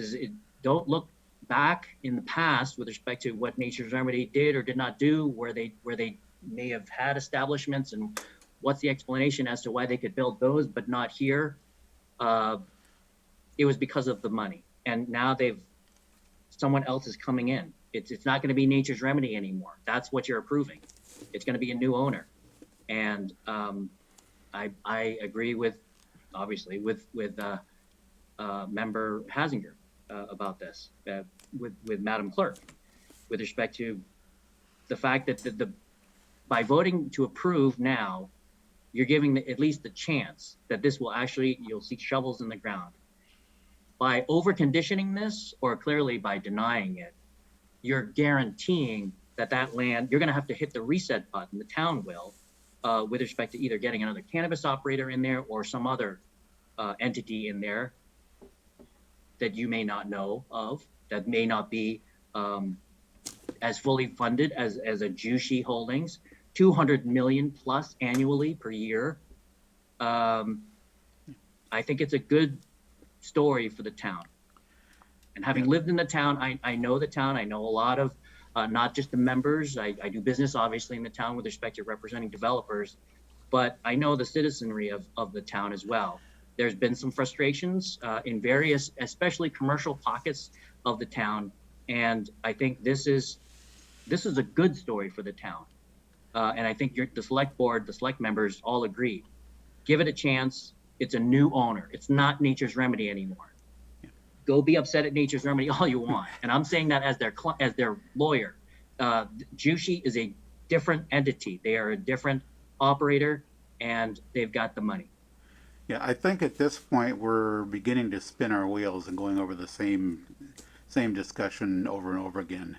So I'd like to Mr. move Chair, forward. I guess I'm sorry. I went sort of off the path. What I really wanted to end up talking about actually pertained to the procedure with respect to the actual decision.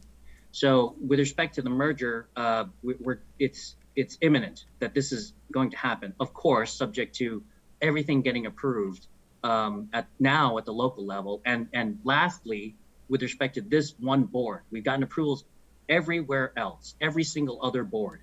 But with respect to the decision, I did have discussions with the planner, with Natalia Alward, with respect to pre-drafting the decision.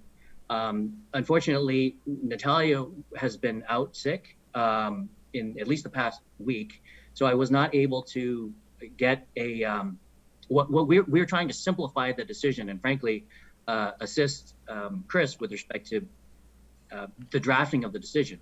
And they were open to this as I had discussed this with them a few weeks ago. And so I had drafted the decision. The decision that I had drafted, which I believe, and I won't speak on behalf of Chris, but I believe that he is in agreement with this, that the draft decision is that he has no comments with respect to it. All I did was take last year's extension and add in a simple provision that we've put in every other community with respect to making this approval on the ownership piece contingent upon the merger happening, and that the effectiveness of it would be based on the approval of the merger occurring with respect to the ownership change.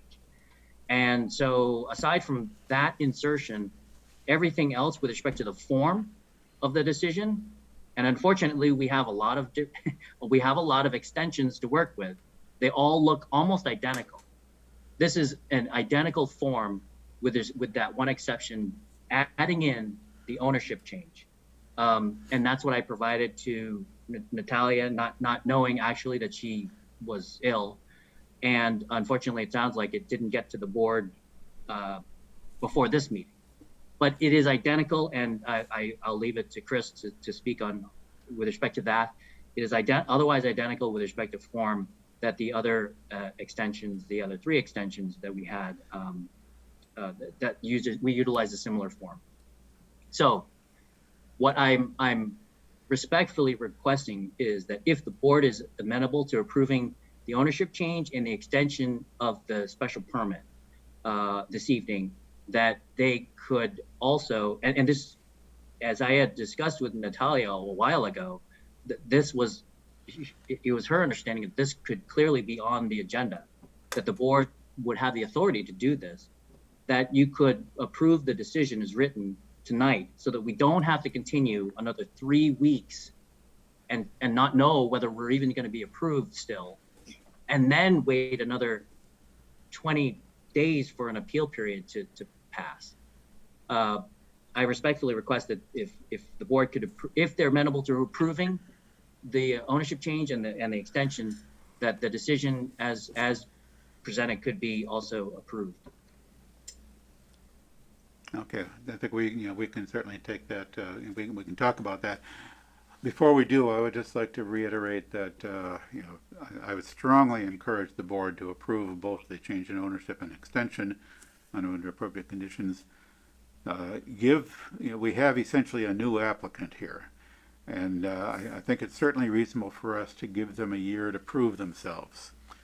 If, as I said before, if a year from now, things just haven't gone anywhere, then we would take another hard look at whether any additional extensions are warranted.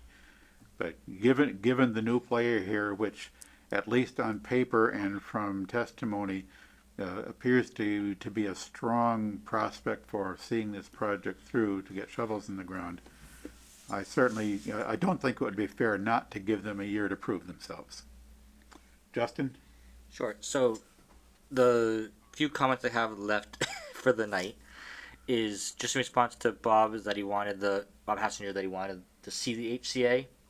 I too would like to see it, but I also find anything other than the fact that it is expected to be in Juicy Mass's possession as an HCA that is immaterial to me in making this vote.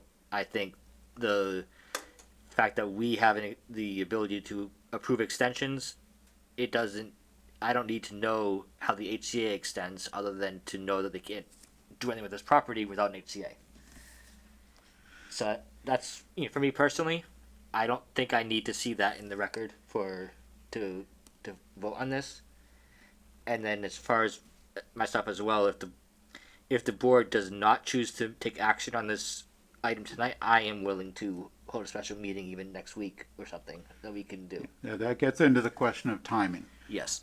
And I certainly can understand that a 3 additional weeks before you get a decision in writing can be problematic, particularly since, as you've said, Josh, this would seem to be essentially the last thing that you need, the last formal approval that you're looking for.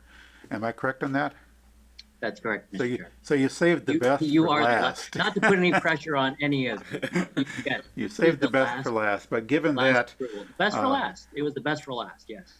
Given that this board, I don't believe we've ever put ourselves in the position of approving a draft decision that we haven't seen on paper.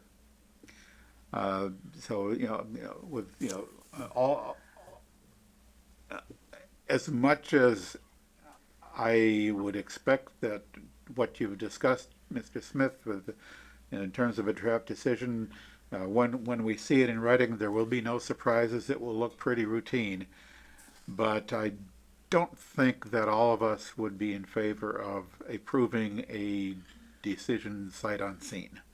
Yeah, that's a The best alternative to that is to get it in writing and yeah, schedule a special meeting between basically as soon as practical after tonight, and I'd say likely the first chance would be a week from tonight, although we could. Now we'd be hard pressed to schedule anything sooner than a week from tonight. And the absolute best possible case is we could schedule something for Thursday. We don't generally like meeting on Fridays, Saturdays, or Sundays, but if the board is amenable to that, then it sounds like we have a potential draft decision already pretty well written up, which could then be distributed to the board over the next day or two and deliberated and approved no later than a week from tonight. But I'd like to hear what, if any of the other board members have any comments or suggestions about that. just one. The actual change of one company taking over another really is no problem for me. That's their business model. And, I don't see how the planning board really has much to say about that. If any company sells out to another company, that's really not our concern.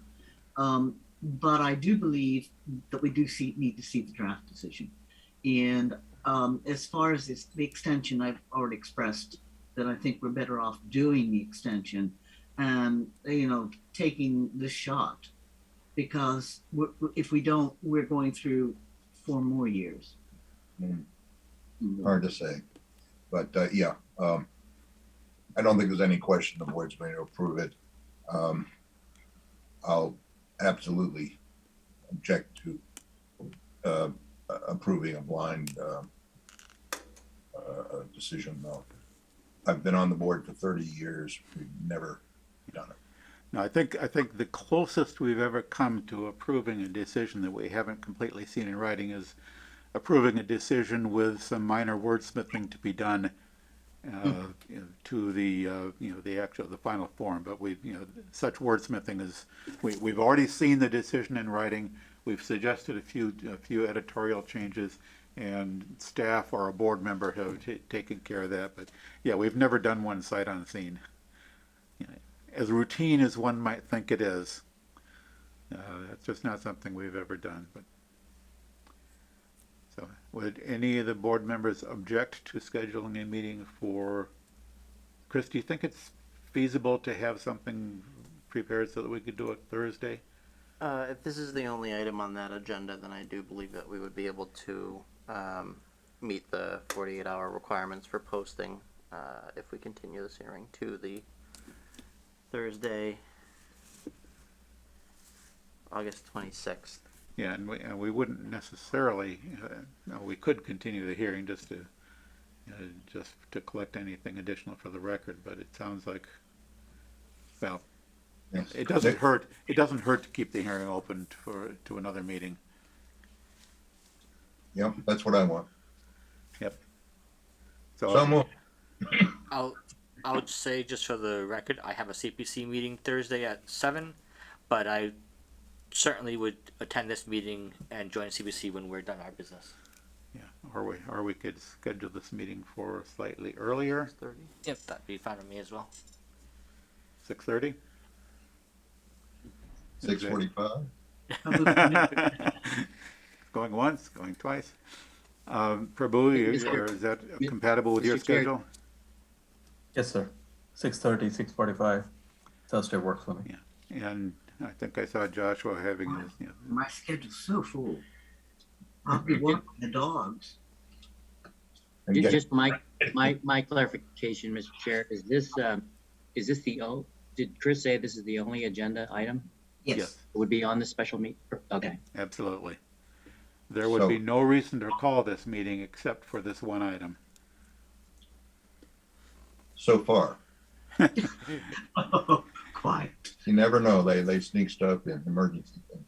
but no. Yes, if- Are we saying 6:30 or are we saying 6:45?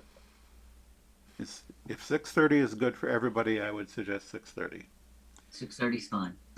And if that's the case, then a motion to continue this hearing to 6:30 on Thursday, August 26th. As a matter of course, do we need the applicant to first formally request that? Well, if we are keeping the hearing open, then that does require the applicant's request to continue the hearing. Although I think we could continue it on our own authority, but Well, if as there's a matter any of question, practice, we always ask the applicant to request it. if this is the way the board wants to move, and I get the sense that the board is moving towards what will hopefully be an approval for with respect to what we're requesting here. Number one, I appreciate that you could schedule a special meeting so quickly. I know how that can be, so I'm appreciative of that. And if you do need the applicant's approval with respect to that, then on behalf of the applicant, I give that approval now. Actually requested. Yeah, the motion says, on the basis of the request to be received, what, So, shortly? so Right. just Right. procedurally, just to clarify, so I'll provide a form, Attorney Smith, I'll provide you a form that we typically have filled out just to satisfy the requirement that it's a mutual agreement of both parties to continue the public hearing. So the motion is typically to receive that written agreement.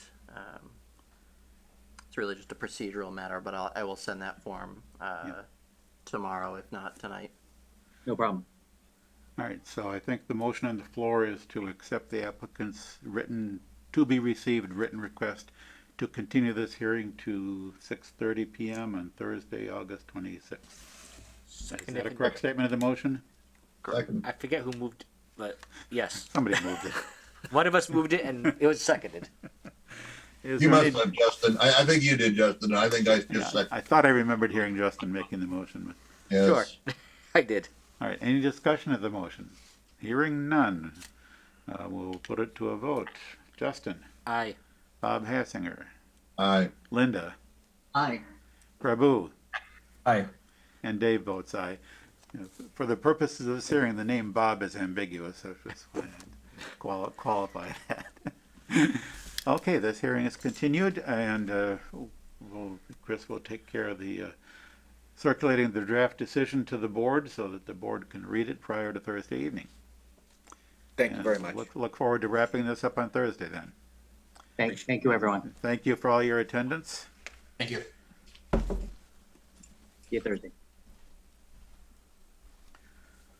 Okay, we have one more public hearing. That would be a new request for modification of site plan approval on Centennial Drive by IDEX Laboratories. This again is a new public hearing, so the clerk will read the legal notice. Pursuant to section 1.3.3 of the Town of Grafton zoning bylaw, the planning board will hold a public meeting on Monday, August 23rd, 2021, commencing at 7:30 p.m. to consider an application for a modification of a site plan approval. I'm not going to give you that. Site plan approval for construction of a new storage utility building and parking lot/site improvements on the property located at 3 Centennial Drive and shown as Grafton Assessor's Map number 5, Lot 1B. Said property is located in an office light industrial zoning district. The applicant is IDEX Laboratories. The owner is IDEX Distribution Inc. Copies of the application are available for public inspection at the planning department during regular business hours or on the Town of Grafton website. On the planning department development projects webpage. This will be a hybrid meeting conducted in person and by remote participation. Thank you. Chris, do you want to begin the discussion of the project? We have a representative here of the applicant who can, go into however much depth we want to present the project and answer questions. Yes, so we do have the applicant. I'll let them present the project, but I'll just note that this is for the parking lot site improvements as discussed, as well as the new storage and utility building. They've provided the site plans and the required materials. They have attended, I believe, a number of our development team meetings to discuss with all the land use boards and staff to discuss this project. So we've kind of, everyone's on the same page in that term. And so this is the IDEX distribution. And I will turn it over to, I believe it's Joe Piccirilli from High Point Engineering to present the project. Hi, Chris. I believe Nicole Dunphy, the project manager, is online as well. She'll be taking the lead on the presentation. We also have Jeff Shorey with IDEX on the line.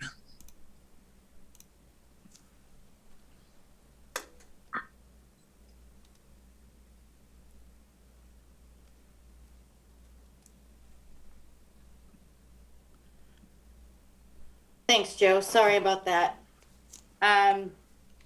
Good evening, everyone. My name is Nicole Dunphy, Project Manager with High Point Engineering, and I'd be happy to give you some specifics on the project over at IDEX. As mentioned, the project is located at 3 Centennial Drive in the Office Light Industrial Zoning District and the Campus Development Overlay District. The project was part of an original site development, site plan approval process for the SciTech Park in Grafton, which included multiple businesses in that area. The original approval was voted on in July 9th of 2001. And site plans associated with that were dated June 8th, 2001 and revised through June 29th. The applicant is proposing to install a 480 square foot exterior biomedical waste storage building. I don't know if I can share my screen and I can show you a presentation that we've prepared. Here we go. Yep, 1 second. Sure, thank you. So it should be allowed now. Okay. Let me know when you're able to see that. Yep. So the new storage facility would be located in this corner, the northeast side of the building off of Pine Street. Other improvements include improvements to the parking lot, consolidation of the dumpster pad locations in this area, additional parking space in the lower parking lot to replace the dumpster pad location, reconfiguration of the striping, and a new dedicated delivery driveway, 20-foot wide, that'll allow delivery trucks to enter the site and bypass the parking lot and enter to the main building with a new curb cut that will exit onto Centennial Drive. The new improvements will result in a total of 130 new parking spaces, which was an increase in 4 parking spaces from what exists today.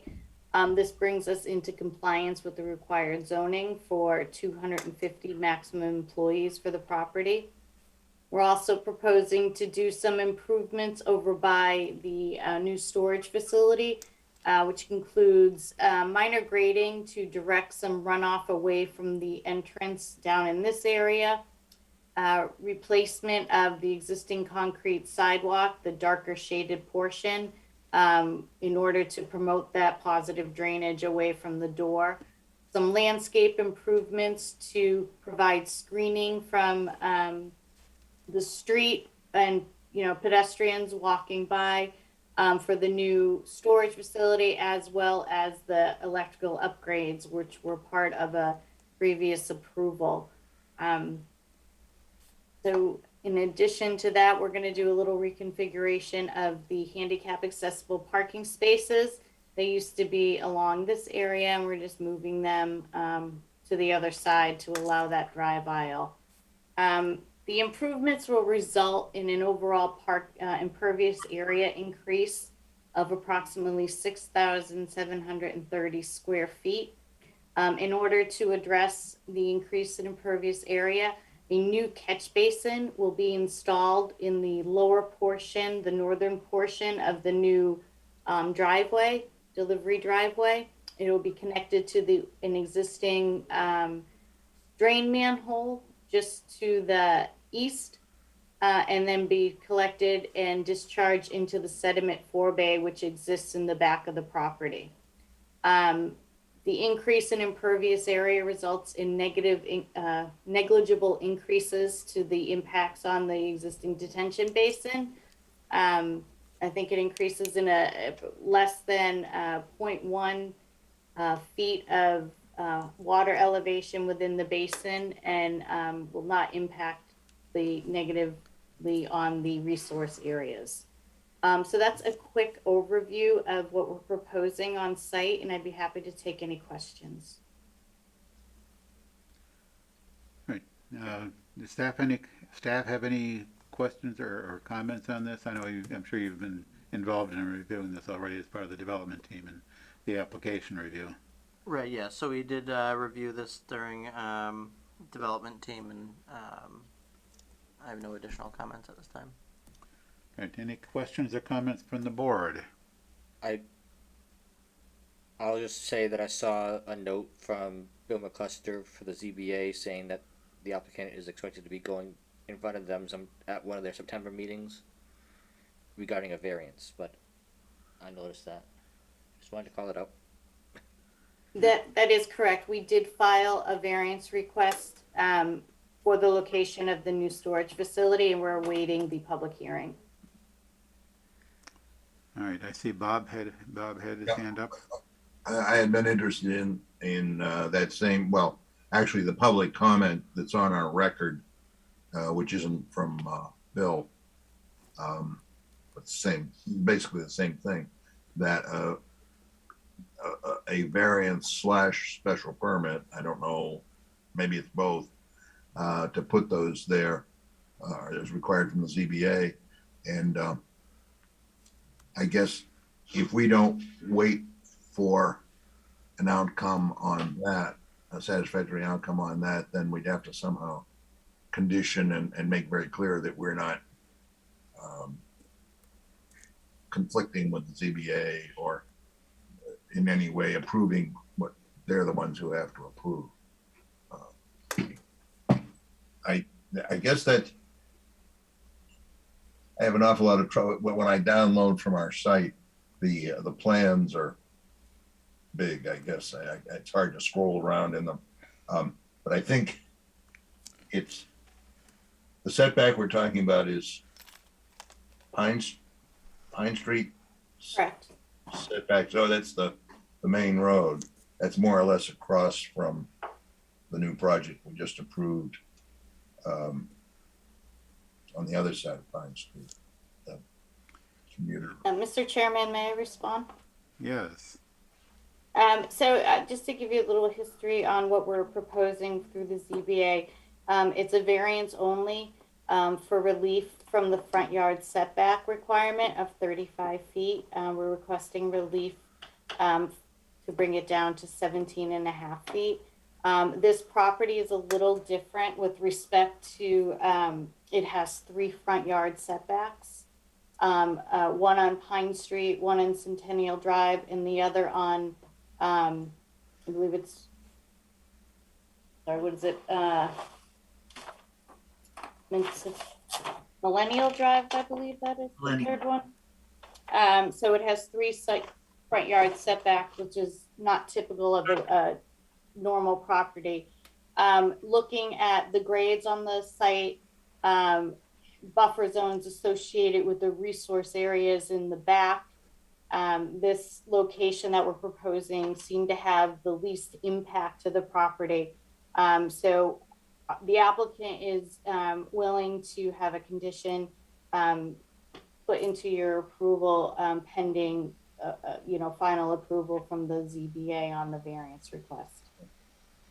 One of the things that we look at is the screening, and I'm not sure I have, as I say, I have trouble scrolling through these plans. They must be big files. So I don't know what we're talking about for screening, whether I'd like to see some pretty good screening. Yes. Since it's so close to what's going to become a considerably more major road in the near future. Yeah, I can pull up the actual landscape plan to show you the types of plants that we're proposing in that area. Give me one quick second and you should be able to see it.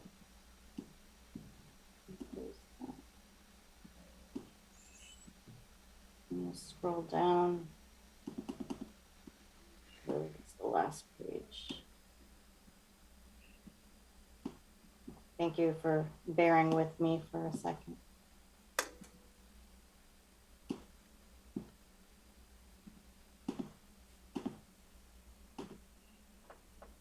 Okay. So can you still see my screen? Yes. Okay. So I will zoom into the landscape improvements. So we're proposing a pretty heavy screened area, which will run, along this edge between the new site improvements and Pine Street. Pine Street is also approximately 5 feet higher in elevation than the improvements.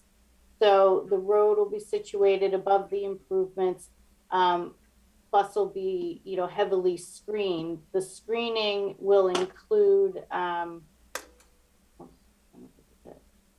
mix of different types of plantings, which include deciduous trees, flowering trees, some evergreens, low-lying shrubs, ornamental grass, and perennials. Rhododendrons. Oh, I hear someone saying you need rhododendrons. Okay, we can add rhododendrons. They fill in. They're evergreen. They bloom. They get huge, and they're Yeah. perfect plants. Then you can check our front yard. And they're native. Okay. We'd be happy to consider them. Dave, I had one quick question. Can I? Yes. Ms. Dunphy, on this screen, can you show me where is the storage facility? I missed that part when you were. Sure. When I have the screen open, I will just scroll up to it and show you. So as I mentioned, it's only 480 square feet, and it's this building right here. Be located, the main door to the building is right here, so it'll be just off of that. Thank you. You're welcome. Any other questions or comments from the board?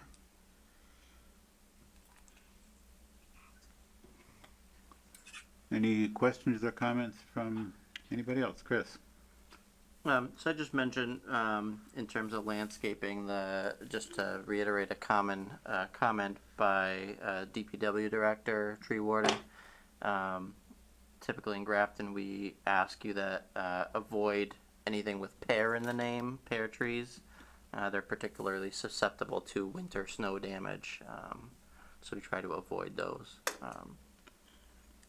And then just procedurally, I do know that it's typical for, and an unwritten rule in many communities, not just Grafton, that planning board is typically the last to act on a decision if it's before multiple boards. I'm a little bit hesitant. I do not believe that you can condition an approval on an approval of another board, so we may want to simply continue the hearing and wait for the ZBA process to complete. Yeah, but I don't see anything here that suggests that this is going before the Conservation Commission for either wetlands or stormwater. That is correct. We did have initial conversations with the conservation agent early on in the process. All of the proposed work is outside of the 100-foot buffer, and the impacts to the existing stormwater facility, as I mentioned before, are very small. So there was no need to file an NOI. And did we see anything in here that this board would want to have peer reviewed by engineering? You know, the only thing I can think of is, any alterations to the drainage system, but I don't know if that rises to the level of requiring a peer review on our behalf. Yes, certainly I would defer to the board if that's information they'd like to receive. Drainage is one that I think the board could consider. I'm not really anticipating much in the way of the impacts. I don't think this is significant enough changes for any traffic peer review that's required. That's the other typical, and then geotechnical is the other typical review. And I again don't see any real significant changes here that would warrant that. Now, during the development team review, did the development team look at the proposed, potential changes or the proposed changes in drainage? I don't believe we looked at the drainage in specific detail. So if the board would like to see peer review, that is something that we could consider. But I do believe the drainage improvements were presented. We just did not discuss in any specific detail. Yep, and I haven't had the opportunity to look at this in enough detail to get a sense of whether I might be interested in a peer review. So I haven't had a lot of time to look at stuff over the last couple of weeks. Any other members of the board have any thoughts on that? If we're going to keep the hearing open, which I think is probably in the end the best thing, so that if the ZBA comes back wanting something, we won't have to have another hearing to Yeah. fix it. I think maybe there could be a brief engineering look at it. I don't think it's going to take them a lot of time from what you've said. Yeah, I'm trying to show you the extent of what we are proposing. I'm not going to be able to tell whether it's satisfactory or Right. So basically it'll be one catch basin that'll be located in the center of the 20-foot wide paved delivery driveway. The driveway has been graded so that all runoff from this increased impervious area will enter this one catch basin, which is equipped with an oil grit separator hood and a deep sump. And it'll just tie into the existing drainage system, the existing drain manhole right here. Yep. For me, that all sounds good, but I really Understood. couldn't tell you I get one it. way. I couldn't Yeah. tell you that was right or not. Yeah, I mean, this is something that certainly we could ask Graves to review for us, and from the looks of it, it would be a pretty straightforward and relatively quick review. And as Bob noted, you know, we would be wanting to keep the hearing open in any case until after a ZBA decision has been rendered, because the ZBA decision may affect these plans. Even if it doesn't, I think we would be better off with a decision that's based on a variance granted. Basically, the ZBA either grants the variance or doesn't. I don't know how much flexibility they have. Bob. The other thing I was trying to get to was if we're going to have time before we come back to decide for absolutely on this, anything that'll help me be happy about the screening, you know, maybe some better detail and maybe well, as much detail as we can get to be really, really happy. That would be a good input for us. Yes, well, Sure, what I think we could do for you is provide an elevation. Yeah. Which would show you, situated on the roadway and how the improvements would be screened from there. yeah, Yeah, that sounds like the- it might be. Particular plantings, Mhm. particular plantings are gonna be, sometimes we get deciduous trees that the first 10 feet don't have anything but a trunk, you know, Okay, yes, see right through. yep. Okay, good. So we'll be planning on continuing this to at some point in time. And Bill McCuster's email, which was just submitted this past Thursday, said the hearing date is as yet unscheduled but anticipated to be late September. So that's sort of the time frame we'd be looking at for this board to continue the procedures. Between now and then, we're talking about a peer review, and we're talking about getting a reasonably good depiction of what the screening is going to look like. Short of sending somebody into the future with a camera to bring back a photo of the screening actually in place, which I don't think we quite have the technology for that. Right. But we can do as you suggested. So, given that, is there anything else that we want to discuss on this tonight? Do we have any comments from any members of the public? Do we have any members of the public? I have 2 attendees, neither of whom are raising their hands or anything. I don't see anything coming in on Q&A. So it would seem that we're left with selecting a date for a continuation. Yeah, our next hearing dates are, the next one is September 13th, which is going to be before the ZBA most likely. Then September 27th and October 4th. So if the ZBA is looking at late September, a September 27th date for us is at least potentially after a ZBA action. And if it turns out the ZBA has yet to finalize their action, we can, kick the can farther down the road. But in the interest of not delaying any more than we absolutely have to, September 27th sounds like a reasonable expectation. In which case, we would be looking for a written request from the applicant to continue the hearing. A verbal request followed up by an email. And if you were sitting here through our previous hearing, Chris explained about the mechanics of that. Yep. Yes, so we would like to request a continuance to the September 27th hearing, and I will follow up in the morning with an email requesting the same. Outstanding. So do I hear a motion? I move that we grant the applicant's forthcoming written request to continue the hearing till September 27th at 7:30 p.m. Second. Moved and seconded. Any discussion? Hearing none. Justin. Aye. Bob. Aye. Linda. Aye. Prabhu. Aye. Dave votes aye. Motion carried unanimously. Thank you all for coming tonight, and we will look forward to continuing this process in a few weeks.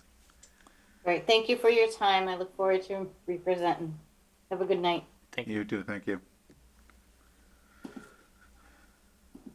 Now, having completed our public hearings, we can move back on our agenda to the discussion items. We talked about 244 Worcester Street. We look forward to hearing more about that when the information becomes available. Our next discussion item is fire sprinklers in new residential projects. Is there any additional information on that? So I don't have anything additional other than what we spoke of last meeting. I don't know if any board members have anything additional, unless there's anything else that the board would like to consider with this item, we can remove it for consideration until another time, so it becomes important Let's to the do board. that. My only question on that, Chris, is I just thought of it today, but are you aware of any movement at the state level to try to make that more prevalent from the state down?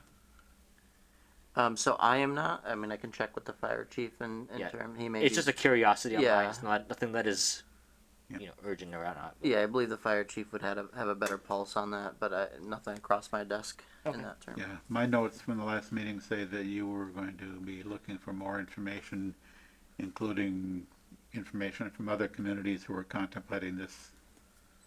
But, I mean, that'll happen sooner or later, I presume, but yeah, this is not one of the most urgent matters before the board. It's entirely possible that we're being asked at the local level because it's not going anywhere currently at the state level. Yeah. You know, we saw that the model, the state, Massachusetts decided to leave this out of what's in the model code. Yep. So I would say let's not hold our breath until somebody tells us Right. about state level. Yeah, okay. If there's nothing else on that, anything new on complete streets? So I don't have anything new yet. I will still be requesting that notice of intent from the select board. I will hopefully have a draft policy for the board to begin consideration, the planning board to begin consideration at, I'm hoping for their next meeting. I've been working on some of the other more important items, but I believe I'll have some time to get some more progress. Yeah, how is it that there's more work to do than you have time to do? It's always seems to be the case. Certainly was my experience. Okay, and I assume nothing new on mill redevelopment, that's still in CMRPC's hands? Correct. On subdivision rules, not a whole lot new. I did receive from Chris a compilation of the comments from Brian, our town engineer, from Jeff of Graves, and Chris's own comments from staff. I had sort of hoped to find the time to incorporate those into a new draft of the regs, but I did not find the time for that. However, did the rest of the board see those comments, or did you just hand them out to me? I saw them. Okay. It was pretty clear that there was going to be some, those are real comments. It's really good that we went out and asked.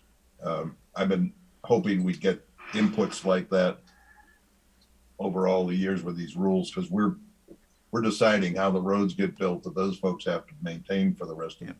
Yeah, no, I very much, I very much appreciated all those comments. I'm glad, I'm very happy that we got them. There are a couple of those. Okay, go ahead. Yeah, a couple of those that that I would like to get the board's thoughts on. I mean, quite a few of them were essentially, comments of an editorial nature. Well, this is the current, the current title of the document. These are just, they're all pretty straightforward things.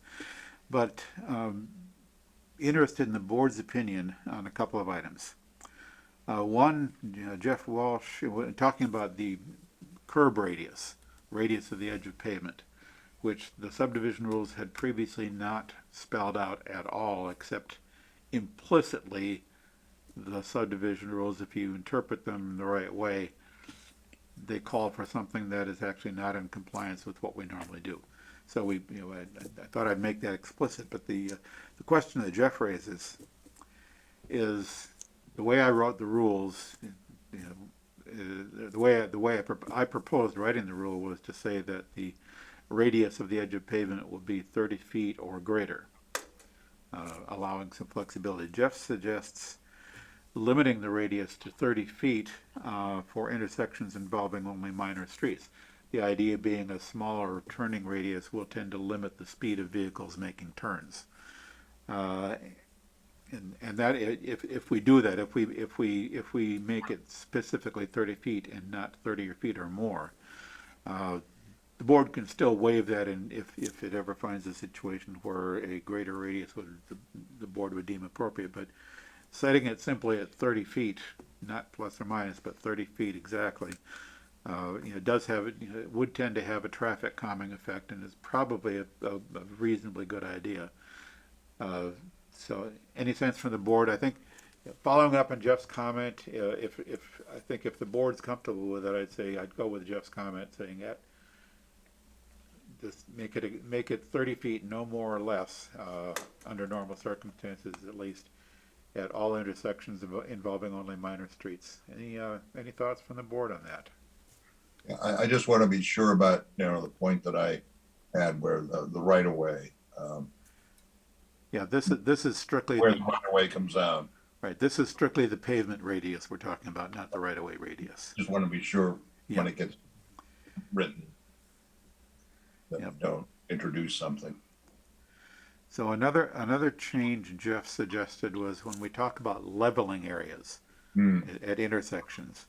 And our current rule is within the leveling area, which is either 100 or 200 feet, depending on the classification of the road, the road is limited to a slope of no more than 2 or 3%. And Jeff is suggesting, and the rule further states, the current rules basically say you don't have vertical curves within that leveling area. And what Jeff is looking at is suggesting that maybe we do allow vertical curves within that leveling area, provided that they're limited to no more than a 2 or 3% maximum grade. And Jeff, from the engineering perspective, he just talks about the tangent to the curve can be no more than the 2 or 3%, depending on which classification of road we're talking about. The idea that Jeff suggested, if you read his comment, was that allows you to take what would normally be a slope downwards from the existing road, but it would allow you to put a little upward curve to keep runoff basically within the main road area. A little upward curve and then going down. And this a change to allow a limited vertical curve within that area would facilitate some designs. Is that something that the board would generally be agreeable to? I want to see it drawn out, and I wasn't what he first said, and then what you just explained. The should just be a little bit of rise to control runoff. I didn't have an adequate picture of what we're going to be saying at all. I don't know what the right thing to do for runoff is.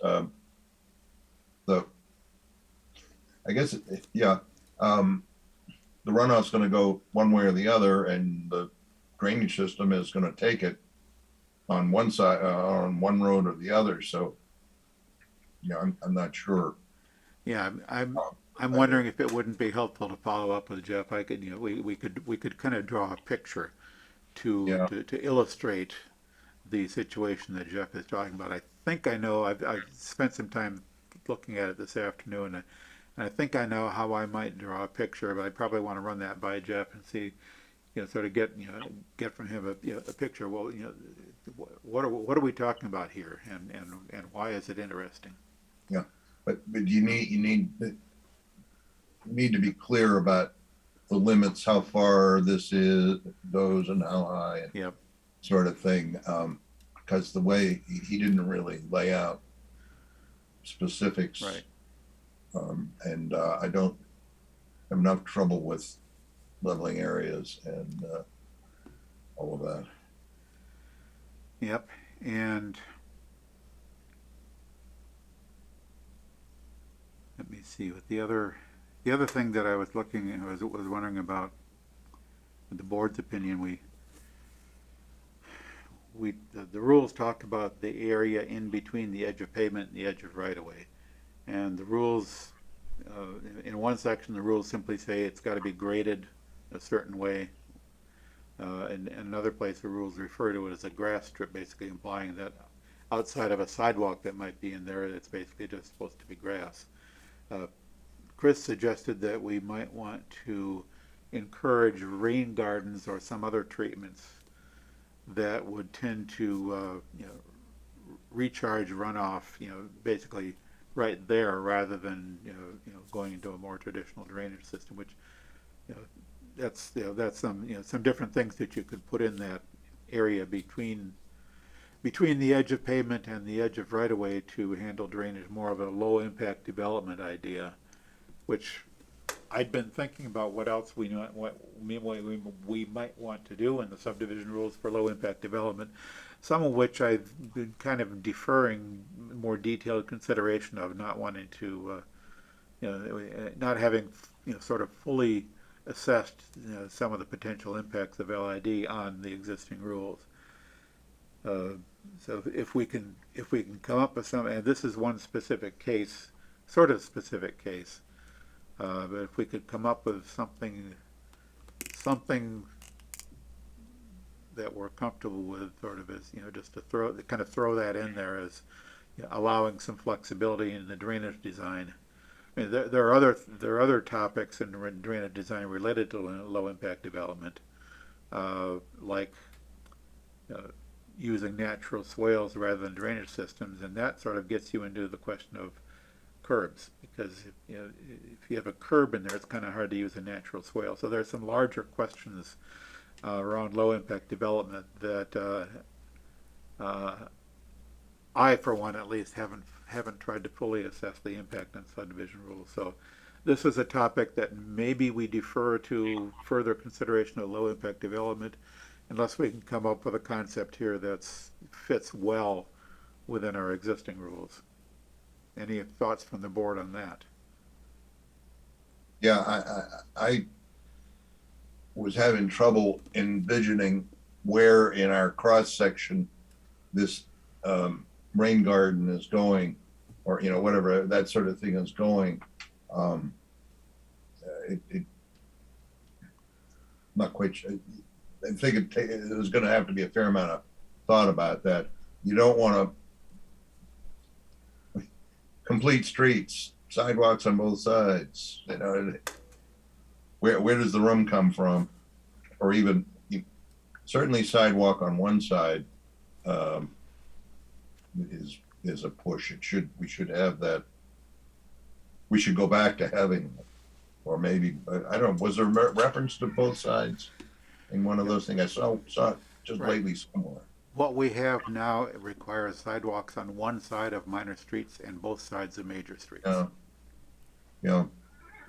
Back in the day, it said both sides of every street, but it kept getting waived to one, with the developers insisting they didn't need any. Yeah, so in terms of this, that suggestion, it may be something that we may want to look more detail and consider at a subsequent revision of the subdivision rules and regs, but I did want to start that conversation, especially with new development, new subdivisions. I think that's where there is some room for expanded right-of-way, laying out the project to include some of the infrastructure that we see as important. Certainly, I've seen it more so in relation to parking lots around, where in terms of curb cuts, you have a little bit more flexibility. But I believe there are some, I can try to find some examples. I believe there are some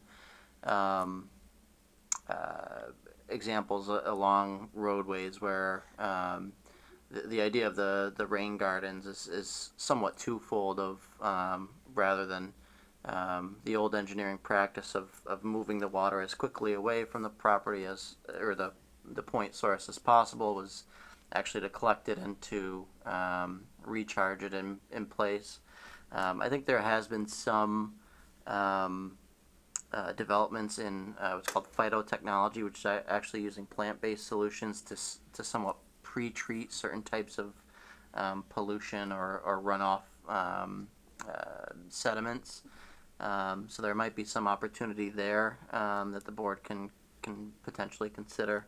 I won't say to be an expert in either phytotechnology or stormwater management, But I just wanted to include that as something that we may want to consider at some time. Yes, I think, and that's probably a topic best put off for the purposes of this subdivision rules revision, but it's something, I know when I looked at the low impact development report we had done not too many years ago, it had various recommendations, but the recommendations were sort of, they weren't sufficiently specific for me to translate them into, how we should change the subdivision rules. As I said, I see opportunities there. I mean, some good ideas there, but they're, particularly with the example I gave you before, with using natural swales for drainage rather than pipes.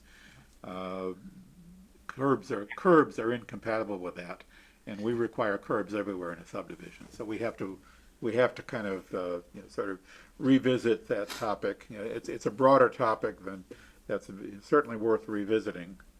But and I think in that sense, our subdivision rules are built around a lot of concepts that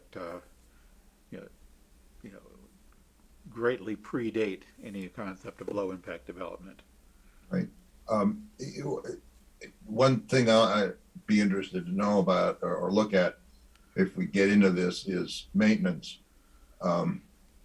Maintenance of pipes is one thing. Maintenance of rain gardens running down the sidewalk on a permanent basis is a whole nother story. And I see Chris's head going in the same direction. Yes, maintenance. Let's say that's more than I feel like biting off. We're trying to wrap up a subdivision rules revision. We move on from that one. Yep. One other thing, while we're here, Chris, you were unclear about the change from 1,000 to 500 feet for looking at intersections.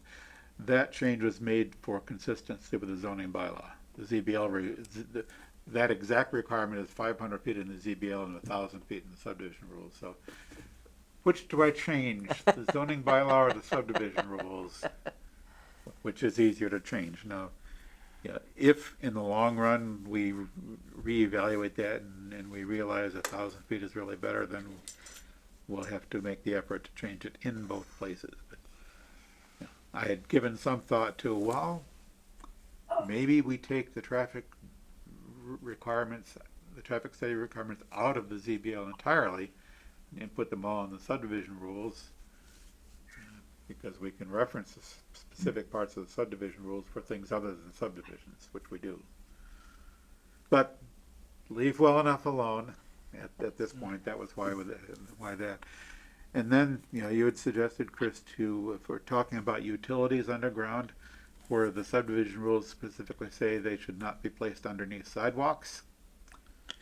And you suggested, other paved or impervious surfaces as well, which is generally a good idea, except when a driveway crosses, the utility crosses under a driveway. That running it underground, but not underneath the driveway, could be a little bit problematic. So, I want to give some thought to whether there's some wording that would sort of generalize from sidewalks if there are any other impervious surfaces in that grass strip area between the edge of pavement and the edge of right-of-way.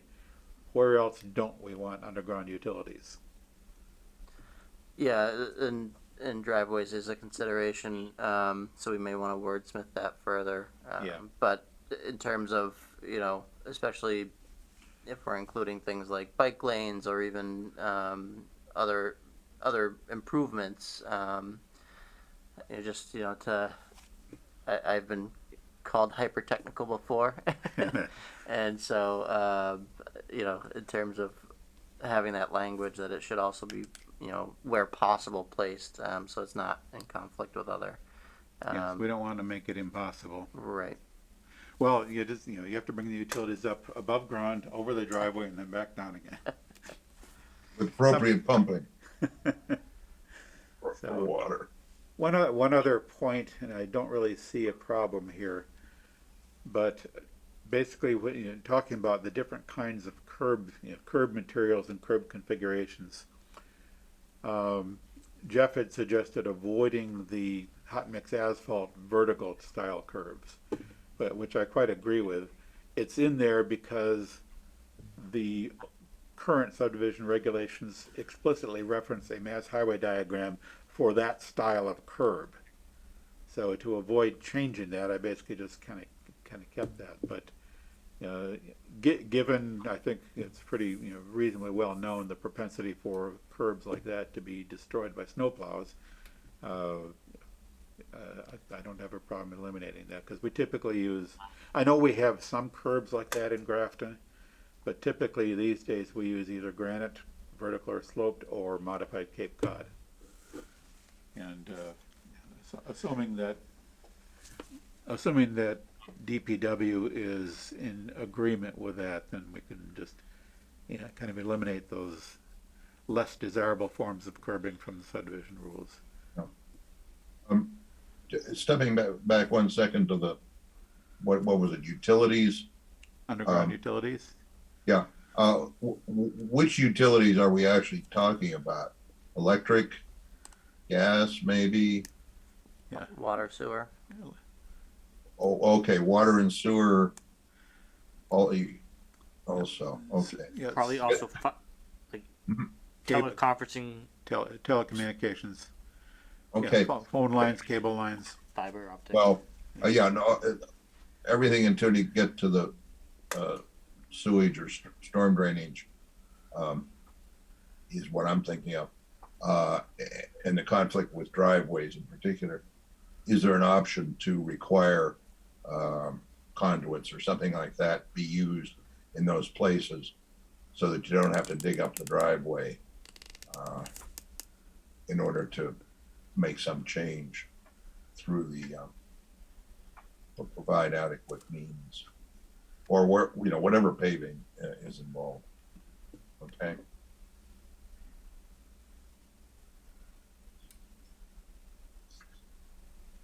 Yeah, I think it's probably impossible to avoid all, but especially I was thinking of not just bike lanes, but in terms of probably more less in new subdivisions, residential subdivisions, but in some commercial areas. If we look at outdoor seating, or if there's some kind of recreational feature, there may be considerations that we want to try to push to avoid going under those.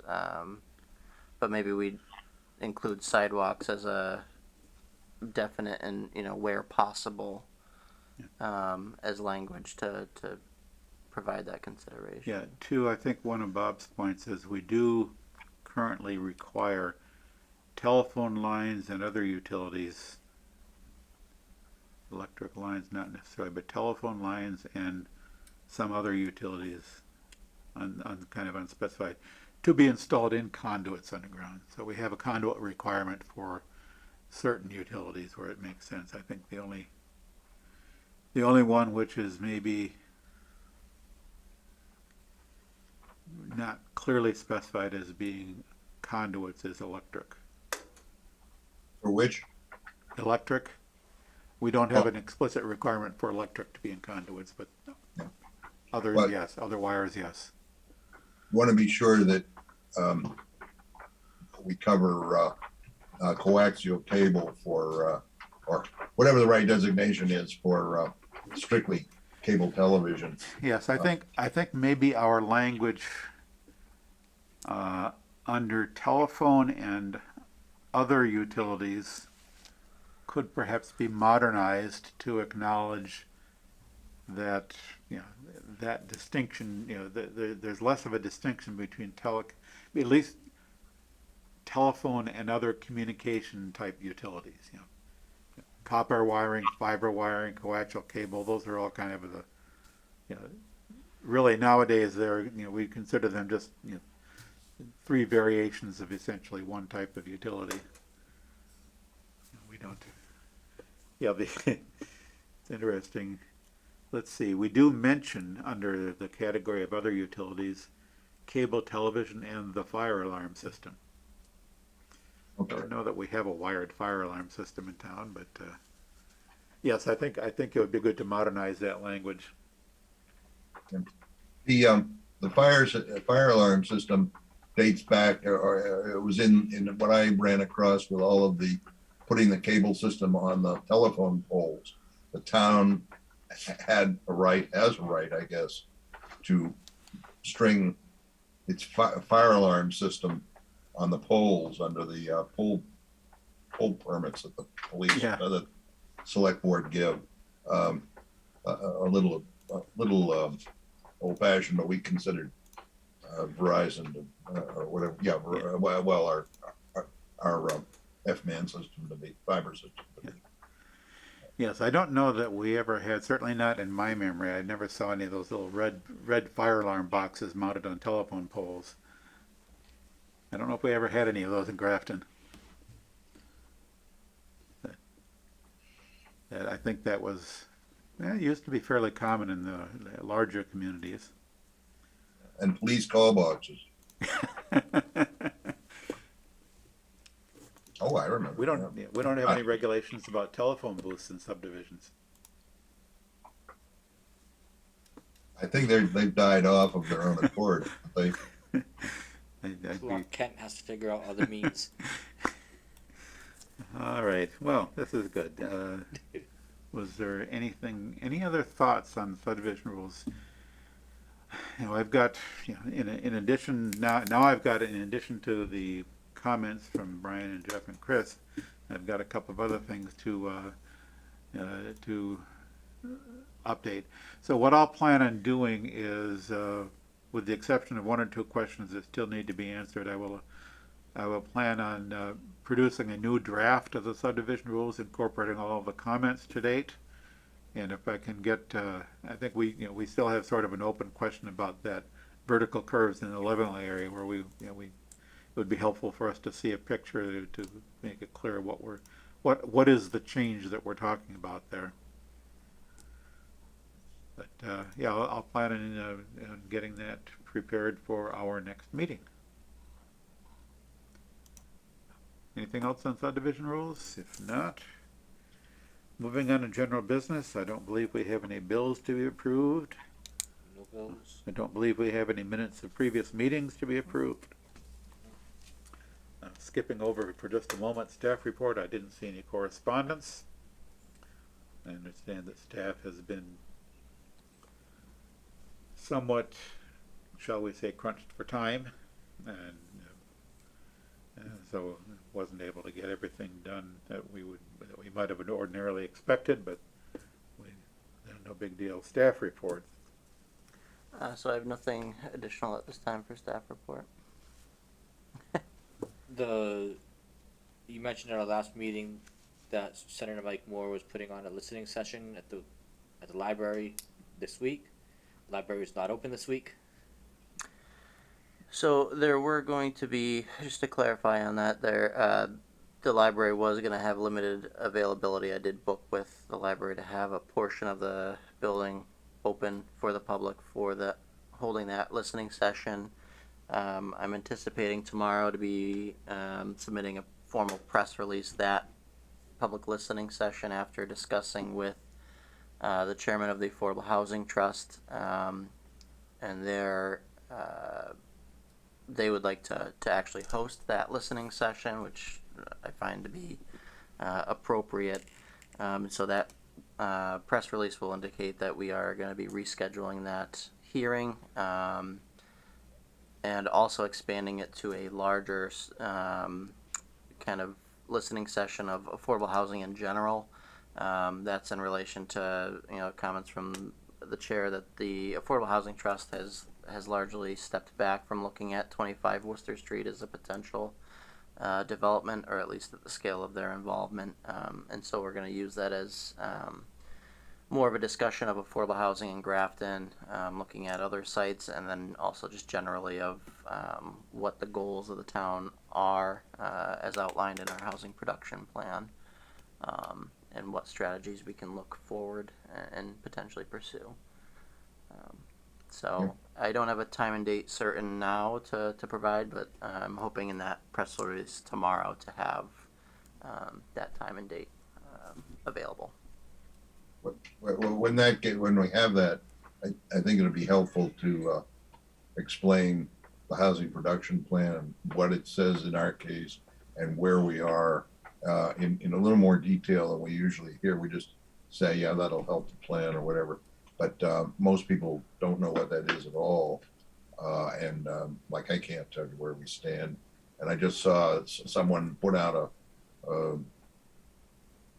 something on social media where they were adding up all these units were going to get us to our 10%. And I wasn't sure whether they were correct or not. So some of that, some discussion of all that arithmetic, the rules would be, get it on the record for all of the reporters, would be good. Yeah, certainly, and that was part of the recommendation from the chair of the Affordable Housing Trust was to really kind of bring that housing production plan, which I think a lot of the board and a lot of the staff certainly, but also the board members certainly are aware of, but bringing that into the eye for the public to review and to have more information on would be beneficial. So that is really the scope that we're going to look to expand that to. So, understanding of that helps people balance off. Okay, there's this proposal coming along, and understanding how that would impact 40B and housing production. Anything else from staff? Nope. Okay, let's see. Are there any reports from planning board representatives on town committees and CMRPC? Probably The library, we all know it. You probably heard that the grand opening has been deferred to September. That's the update we have right now. The problem is the shelving, apparently. That they don't have the shelves in yet. And the furniture for the library itself, not for the meeting room, but for the library itself. It's what everyone is running into, that things are held up worldwide. Yep. Stuff transported. Yes, I was just reading something today regarding some of the impacts of the pandemic, and one of those impacts is a shortage of shipping containers. So materials, products can't get from point A to point B because there's so much is shipped and is containerized and shipped, multimodal containers, that there aren't enough shipping containers to transport everything that needs to be transported. Well, they were all trapped there at the southern end of the Suez Canal for a long time. Yeah, the Evergreen ship was it was stuck there for over 4 months, only part of which was the actual obstruction thing.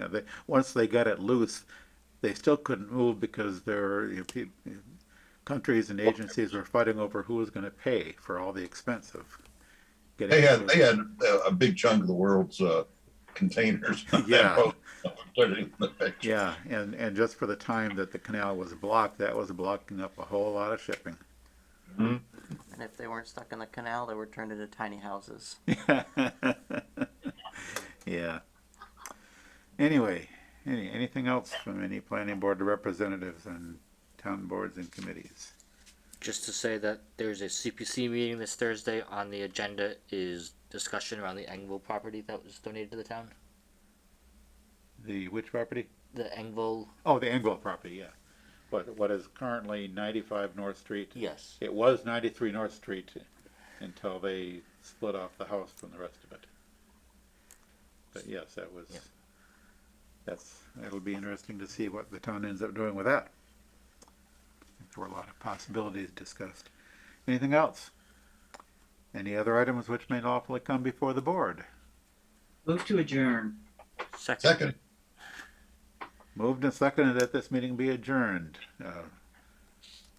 Justin. Aye. Bob. Aye. Linda. Aye. Prabhu. Aye. Dave. Aye. Thank you all. The motion carried unanimously. This meeting is adjourned. See you on Thursday.